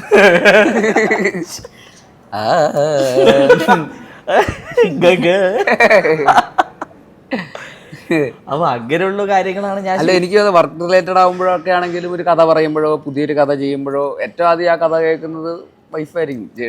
അഭിനയിക്കുന്നതാണെങ്കിലും ഡയറക്റ്റ് ചെയ്യുന്നതാണെങ്കിലും അവളുടെ അടുത്ത് നിന്ന് ബ്രൂട്ടലായിട്ടുള്ള ഫീഡ്ബാക്ക്, ഈ പറയുന്ന പോലെ ബ്രൂട്ടൽ ഫീഡ്ബാക്ക് വരും, ഒരു സംശയമില്ല. ചില സിനിമകളാണെങ്കിൽ എല്ലാത്തിലും ഒരു പ്രേക്ഷക എന്നുള്ള രീതിയിൽ അതിൻ്റേതായിട്ടുള്ള സെൻസിബിലിറ്റി ഉണ്ട്. എല്ലാ സിനിമയും പോയി കാണുകയും ചെയ്യും.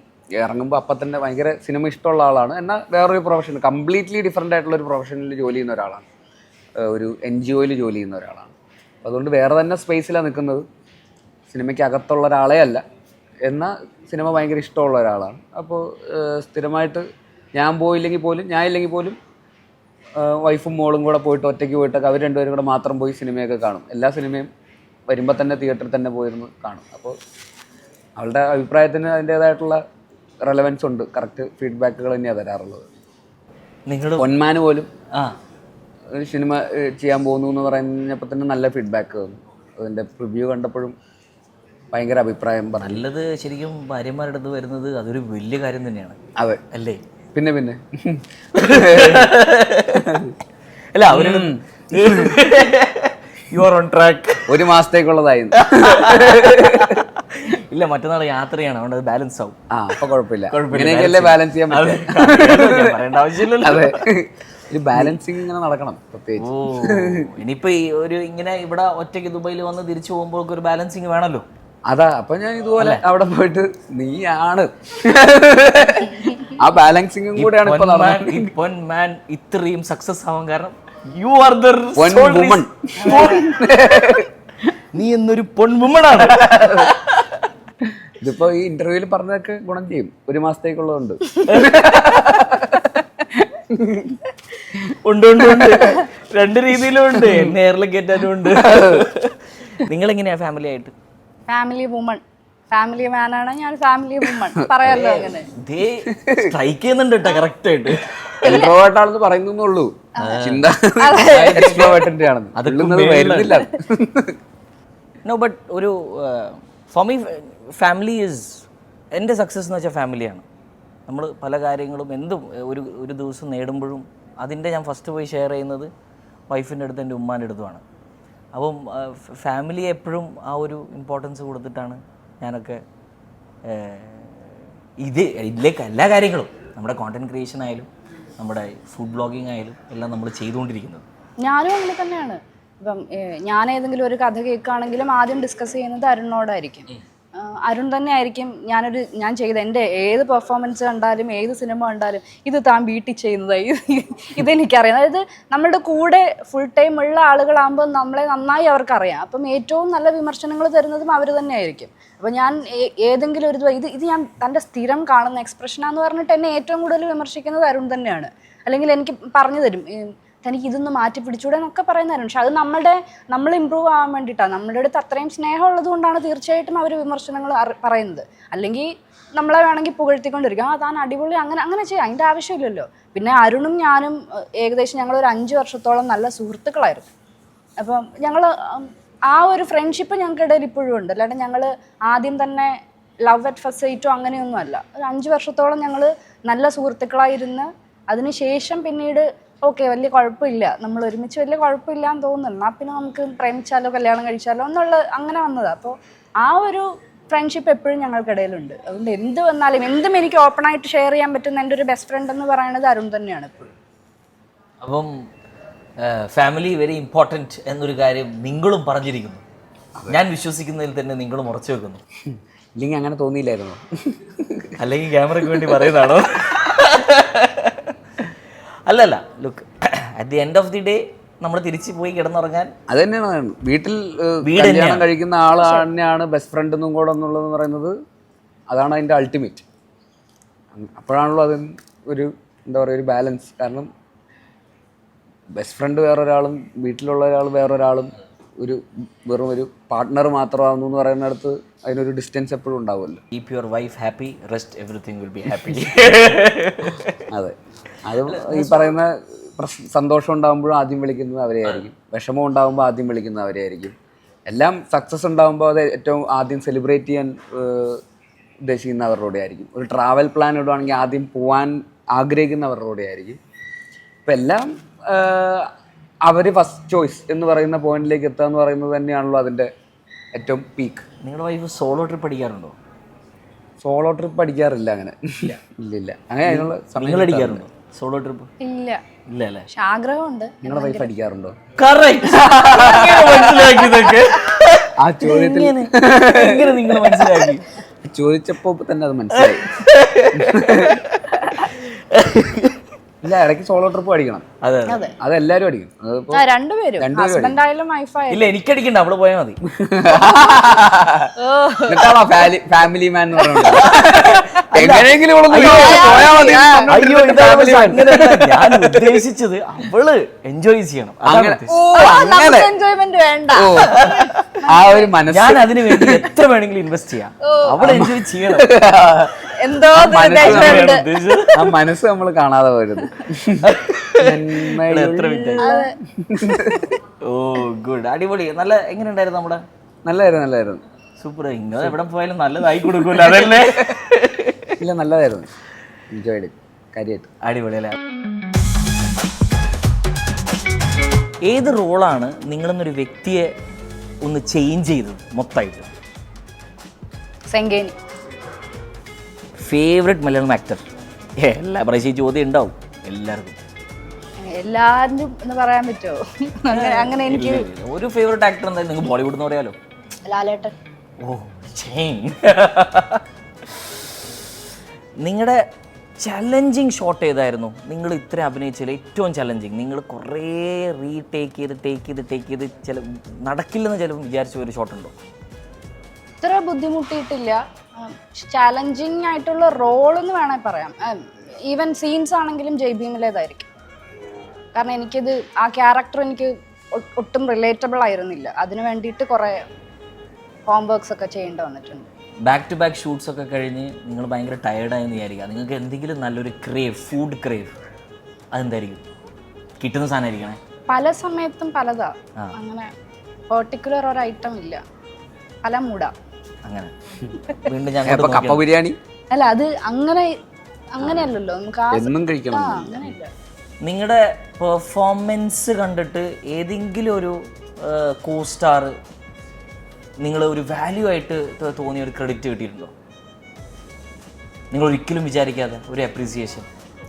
കൂടെ അഭിനയിച്ച ആക്ടേഴ്സ് അല്ല, നിങ്ങൾക്കത് കോ സ്റ്റാറും ആവാം, അല്ലെങ്കിൽ നിങ്ങളുടെ ഏതെങ്കിലും ഒരു ഡ്രീം ആക്ടർ ആരെങ്കിലും നിങ്ങൾ അങ്ങനെ അഭിനയിച്ചത്? ഡ്രീം ആക്ടർ എന്ന് പറയുന്നില്ല. പക്ഷെ ജയ്ഭീം ചെയ്ത് കഴിഞ്ഞ സമയത്ത് കുറേ അധികം പേര് വിളിച്ചിട്ടുണ്ടായിരുന്നു. അങ്ങനെ ഒരു റെസ്പോൺസ് ഞാൻ പ്രതീക്ഷിച്ചിട്ടില്ല. പിന്നെ ഇതാ ഇപ്പോൾ പൊന്മാൻ കഴിഞ്ഞിട്ട് മലയാളത്തിൽ നിന്ന് എനിക്ക് തോന്നുന്നു പൊന്മാൻ കഴിഞ്ഞിട്ട് അത്യാവശ്യം കുറേ പേര്. വിക്രം സാറൊക്കെ വിളിച്ചു. ഇന്നലെ സംസാരിച്ചു. നിങ്ങളാരും വിളിച്ചില്ലേ? അയ്യോ, അവിടെ ഫോൺ അങ്ങോട്ട് കൊടുത്തു. എന്റെ അടുത്തായിരുന്നു, ഞാൻ ഉത്തരം പറഞ്ഞു. ഇതിപ്പോ ലിജോമോളുടെ അടുത്ത് ചോദിച്ചുകൊണ്ട് എനിക്ക് കിട്ടിയ കോള് ലിജോമോക്കും കിട്ടിയെന്ന് പറഞ്ഞു. എനിക്ക് കുട്ടേട്ടൻ, വിജയരാഘവൻ ചേട്ടൻ വിളിച്ചിട്ടുണ്ടായിരുന്നു.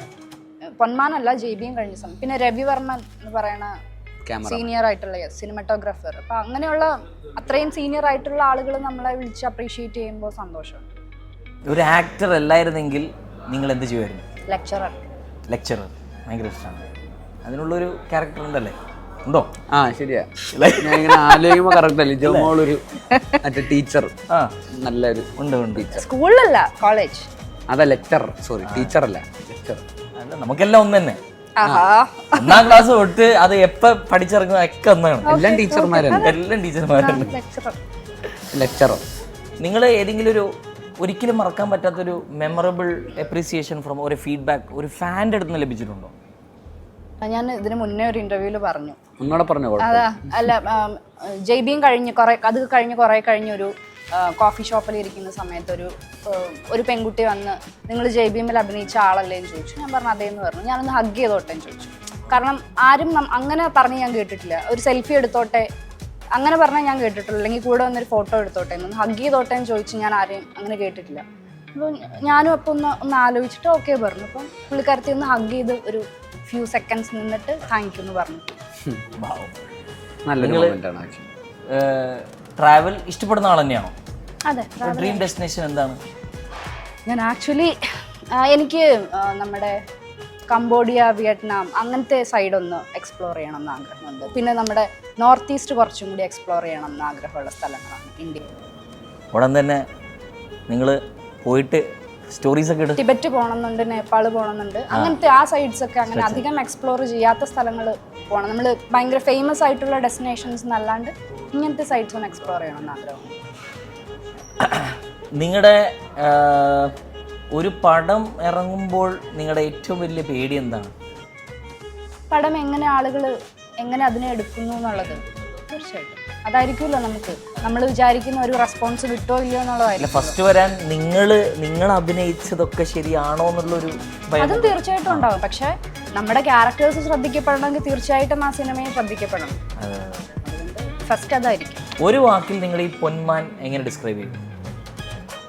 തങ്കം.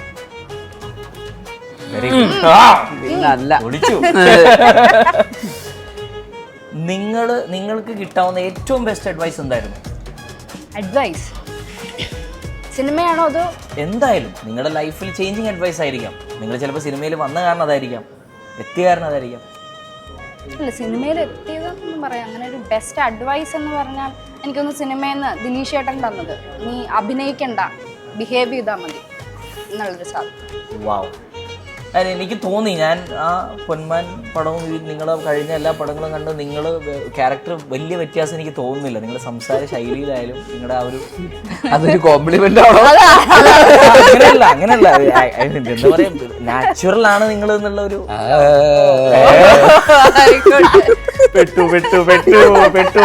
കഴിഞ്ഞു. നിങ്ങളുടെ sweeper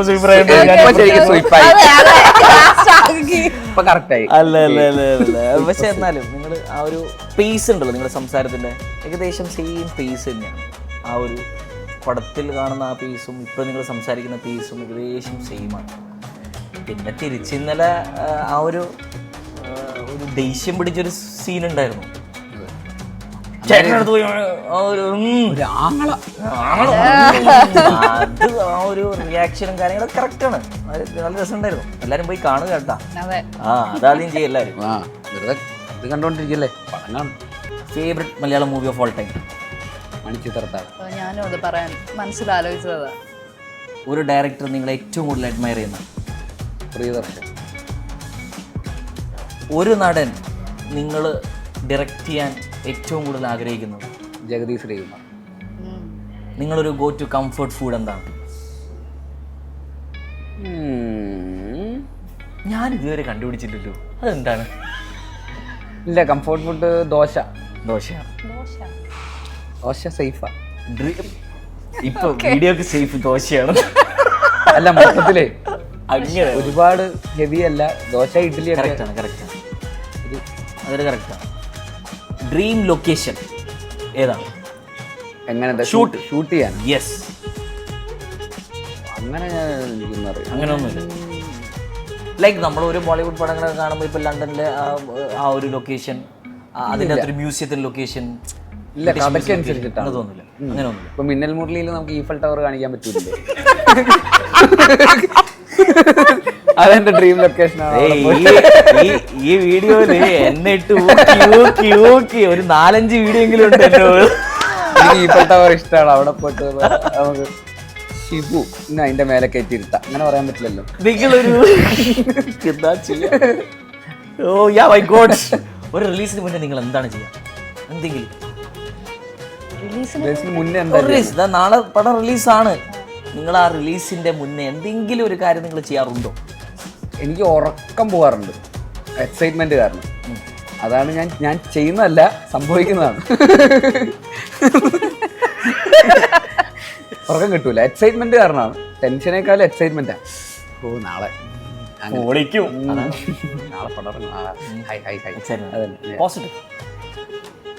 cinema, direction, production, script writing ഇതൊന്നും ഇല്ലെങ്കിൽ, സോഷ്യൽ മീഡിയയും കൂടി ഇല്ലെങ്കിൽ നിങ്ങൾ എന്ത് ചെയ്യുമായിരുന്നു? ഞാനൊന്നും ചെയ്യില്ല. ഒന്നും ചെയ്യാൻ എനിക്ക് അറിഞ്ഞൂടാ. ഇതൊക്കെ തന്നെ. അല്ല വേറെ എന്തെങ്കിലും ഒരു പാഷൻ? അല്ല, സോഷ്യൽ മീഡിയ ഒക്കെ എന്തായാലും ഉണ്ടാവുമല്ലോ. അതെങ്ങനെ ഇല്ലാണ്ടാവുക? ആഹാ, സോഷ്യൽ മീഡിയ ഉണ്ടാവും, ടൊവിനോ ഉണ്ടാവും, ഞാൻ അവിടെയൊക്കെ തന്നെ ഉണ്ടാവും. ഞാനിവിടെ തന്നെ ഉണ്ടാവും. എന്തെങ്കിലുമൊക്കെ ആയിട്ട് മമ്മൂക്കയുടെ മോഹൻലാലിന്റെ ബാഗിൽ ഭീകരമായിട്ട് ഉണ്ടാവും. ഏതെങ്കിലും ഒരു പടം കണ്ട് നിങ്ങൾ കരഞ്ഞിട്ടുണ്ടോ? ഇഷ്ടം പോലെ. ഏതെങ്കിലും ഒരു സ്പെസിഫിക് പടം നിങ്ങൾക്ക് മെൻഷൻ ചെയ്യാൻ പറ്റും? നിങ്ങൾ ഭയങ്കരമായിട്ട് ഇമോഷണലാണ്. കുഞ്ഞുനാളില് ഒരു ആകാശവാണിട്ടുണ്ട്. മൈഡിയർ കുട്ടിച്ചാത്തൻ, ലാസ്റ്റ് കുട്ടിച്ചാത്തൻ തിരിച്ചു പോകുമ്പോ നിലവിളിച്ച് കരഞ്ഞിട്ടുണ്ട്. ഉറപ്പായിട്ടും കരയാൻ ഒരുപാട് കാരണങ്ങളുണ്ട്. സിനിമയിൽ കരയാൻ വലിയ പാടൊന്നുമില്ല. അല്ലെങ്കിൽ കുറേ പടങ്ങൾ നിങ്ങളുടെ അടുത്തുണ്ട്. ഇപ്പം പല പ്രൊജക്ട്സ് നിങ്ങൾ ഓൾറെഡി സൈൻ ചെയ്തിട്ടുണ്ട്. പക്ഷെ എന്നാലും ഈ വരുന്ന ഇപ്പം നിങ്ങൾ വേറെ മറ്റു പല പടങ്ങൾ, ഏതെങ്കിലും ഒരു പടത്തിൽ നിങ്ങൾക്ക് അഭിനയിച്ചാൽ കൊള്ളാമെന്ന് നിങ്ങൾ ചിന്തിച്ചിട്ടുണ്ടോ? ഏതെങ്കിലും ഒരു പടം ഉണ്ടോ? ഇറങ്ങിയ സിനിമകൾ ഇതിൻ്റെ ഒരു എനിക്ക് ലീഡ് റോള് കിട്ടിയാൽ ഞാൻ ഹാപ്പി ആയിരുന്നു. അങ്ങനെ ചോദിച്ചാൽ ബാഹുബലി. അതായിരിക്കും പറയാന്ന്. ബാഹുബലിയില് അങ്ങനെ എന്തായിട്ട്? അല്ലാതെ പിന്നെ ആരാ? ബാഹുബലി എന്ന് പറയുന്ന ആളായിട്ടല്ല, ബാഹുബലി.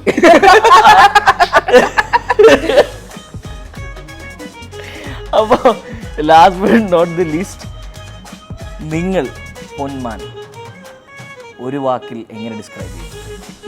പുള്ളിക്കാരത്തി ഓൾറെഡി തങ്കടിച്ചു കഴിഞ്ഞു. എന്നെ നിങ്ങൾ പറ. അതോ സെയിം ആയിട്ട് പൊന്മാനെ എങ്ങനെ ഡിസ്ക്രൈബ് ചെയ്യും അല്ലേ? പൊന്മാൻ എന്നോട് പറഞ്ഞു അല്ലേ? പൊന്മാൻ വീണ്ടും എല്ലാവരും പറയും ഇറ്റ്സ് പൊന്മാൻ.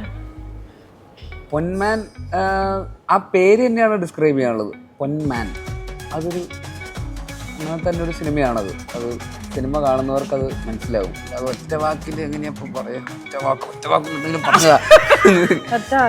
അംഗം പറഞ്ഞു. ഇനിയിപ്പോ ഞാൻ എന്ത് പറയും? ഒരേ റാപ്പിഡ് ഫയർ ചോദ്യം രണ്ടുപേരോടും ചോദിക്കരുത്. അപ്പൊ ഒരേ ഉത്തരം ഉണ്ടെങ്കിൽ എന്ത് ചെയ്യും? അംഗം.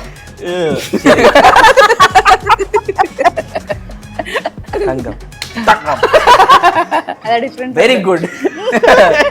ഇല്ല, നല്ല സിനിമയാണ് സത്യസന്ധമായിട്ട് പറയുകയാണെങ്കിൽ. Very nice film. അല്ല ഞാൻ കണ്ടു, എനിക്കറിയാം. അല്ല നിങ്ങൾ അല്ലല്ലോ കണ്ടോണ്ടിരിക്കുന്നത്. അവിടെ നല്ല സിനിമയാണ്. വളരെ ജെനുവിൻലി പറയാണ്, നല്ല സിനിമയാണ്. അങ്ങനെ നമുക്ക് ഒരു ഒരെണ്ണത്തിന് എൻഡോസ് ചെയ്യാൻ നമുക്ക് അത്രയും കോൺഫിഡൻ്റ് ഉണ്ടായാൽ മാത്രമാണല്ലോ നമുക്ക് അത്രയും ഉള്ളെന്ന് പറയാൻ പറ്റുക. അത് എല്ലാവരും ഓണസ്റ്റ് ആയിട്ട് ചെയ്തൊരു സിനിമയാണ്. ഇതിൻ്റെ പ്രൊഡ്യൂസേഴ്സും ഇതിൻ്റെ ഡയറക്ടർ ജ്യോതി ശങ്കർ, ഇതിൻ്റെ ക്യാമറാമാൻ, ഇതിൻ്റെ writers GR Gopan, Justin Mathew, basically real ലൈഫിൽ നടന്ന ഒരു റിയൽ ഇൻസിഡൻറ്റിനെ ബേസ് ചെയ്തിട്ടുള്ളൊരു സിനിമയാണ്.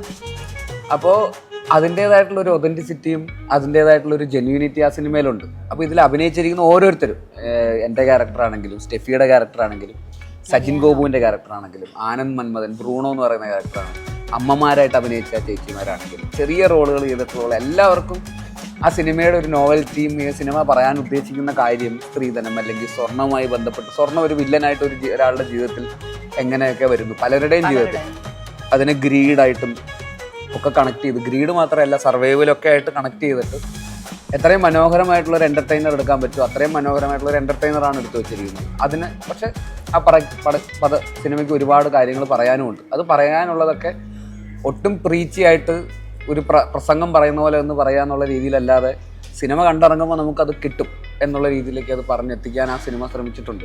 അപ്പം അതുകൊണ്ട് വളരെ ആത്മാർത്ഥമായിട്ടും വളരെ കോൺഫിഡൻ്റ് ആയിട്ടും പറയുവാണ്, ഇത് എല്ലാവരും കാണേണ്ട ഒരു സിനിമ തന്നെയാണ്. തിയേറ്ററിൽ തന്നെ പോയി കാണുക. നിങ്ങൾ ആരെയും നിരാശപ്പെടുത്തില്ല എന്നുള്ളത് ഞങ്ങളുടെ ഗ്യാരണ്ടിയാണ്.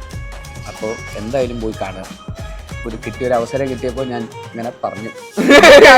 ഇല്ലെങ്കിൽ സുയിപ്പിന്റെ ഇടയിൽ ചിലപ്പോൾ പറയാൻ പറ്റില്ല. ഇനി ഒരു ചോദ്യം കൂടിയും സെയിം ചോദ്യമാണ്. നിങ്ങൾ രണ്ടുപേരും വേണേൽ സമയം എടുത്തോ ആരെന്ത് പറയണം എന്നുള്ളത്. പക്ഷെ ആ ഒരു ചോദ്യം മാത്രം. നമ്മുടെ ഇന്നത്തെ ഷോ സൊറപറയെ കുറിച്ച് 2 വാക്ക്. ഒരു ചോദ്യം 2 ആൾക്കാണ്. ഇനി അങ്ങോട്ട് ഡിസ്കസ് ചെയ്തിട്ട് പറഞ്ഞാൽ മതി കേട്ടോ. അല്ല വളരെ നല്ലൊരു പ്രോഗ്രാം ആയിരുന്നു. 2 വാക്കല്ലേ പറഞ്ഞു, 2 വാക്കായി. നല്ല ഇല്ല, വളരെ ഇൻട്രസ്റ്റിംഗ് ആയിരുന്നു. ഞങ്ങൾക്ക് എന്താ പറയുക, ജെന്യൂനായിട്ടും രാവിലെ തന്നെ ഉറക്കമൊക്കെ എണീറ്റ് ഇങ്ങനെ ക്ഷീണിച്ചിങ്ങനെ വന്നിരിക്കുകയായിരുന്നു. പക്ഷെ പോയ പോക്കിൽ ഭയങ്കര എക്സൈറ്റിംഗ് ആയിട്ട് ഇങ്ങനെ കമ്പനിയൊക്കെ അടിച്ച് ഇരുന്ന് സംസാരിക്കാൻ പറ്റിയ പോലത്തെ ഒരു ഫീൽ ഉണ്ടായിരുന്നു. വളരെ കാഷ്വലായിട്ട് സംസാരിക്കാൻ പറ്റി. നല്ല രസമുള്ള ചോദ്യങ്ങളുമായിരുന്നു. ഒട്ടും ബോറടിപ്പിച്ചില്ല, ഞങ്ങളെ ബോറടിപ്പിച്ചില്ല. അപ്പോൾ നിങ്ങൾക്കും അത് ബോറടിച്ചിട്ടില്ല എന്ന് വിചാരിക്കുന്നു. എനിക്ക് പേഴ്സണലി ഭയങ്കര എന്നെ ബോറടിപ്പിച്ചില്ല, എന്നെ അതൊക്കെ എല്ലാവരും രസം. 2 വാക്ക് വെച്ചിട്ടാണ് എന്നെ കയറ്റിയത്. ബുർജ് ഖലീഫയിലെത്തി, ഈഫിൾ ടവറിൽ. But thank you so much. It was ആ സ്പിരിറ്റിൽ എടുക്കാന്നുള്ളതാണല്ലോ. ചിലപ്പോ നമുക്ക് അങ്ങനെയൊന്നും പറയാൻ പറ്റില്ല. അങ്ങനെ എപ്പോഴും നിങ്ങളും ആ സ്പിരിറ്റിൽ എടുക്കണം. നമ്മൾ ആ സ്പിരിറ്റിൽ എടുക്കുന്ന ആൾക്കാരെ എനിക്ക് എല്ലാം ഓക്കെയാണ്. എനിക്ക് എന്നെ ഇത്രയും സംസാരിപ്പിച്ചതിന് നന്ദി. അതാദ്യം ഞാൻ പറയണമല്ലോ. കാരണം പൊതുവേ ഞാൻ ഇത്ര സംസാരിക്കാറില്ല. ഇത്രയും എന്നെ സംസാരിപ്പിച്ചതിന് അതിനൊരു ക്രെഡിറ്റ് ഇരിക്കട്ടെ. Thank you so much. അതൊരു വലിയ ക്രെഡിറ്റ് എനിക്ക് പോലും പറ്റിയിട്ടില്ല. ഞാനിവിടെ മനപ്പൂർവ്വം മൈൻഡ് ആക്കാത്തായിരിക്കും. എന്റെ ജാടകം എല്ലാരും ഓരോ ടൈപ്പ് ആൾക്കാരാണ്. ഞാൻ വെറുതെ പറയുന്നത്. ഒരു വിഷമമുണ്ട് അവസാനം എന്നെ സ്വീപ്പ് ആക്കി എന്നുള്ളത്. നമ്മുടെ സഹോദരന്റെ പരിപാടി വെച്ച് നമ്മൾ ചെയ്യുന്ന തന്നെ ലെറ്റ്സ് ബി കാഷ്വൽ. ജസ്റ്റ് വെറുതെ സംസാരിക്കാൻ, ചായ കുടിക്കാൻ, കോഫി കുടിച്ചു തീർത്താൽ കോഫി വിത്ത് സുബിൻ. അപ്പോൾ thank you so much once again. എല്ലാവരും പൊന്മാൻ പോയി കാണുക. Thank you for your support. Signing off, സൈത്തൂൻ സൊറപറ. Thank U.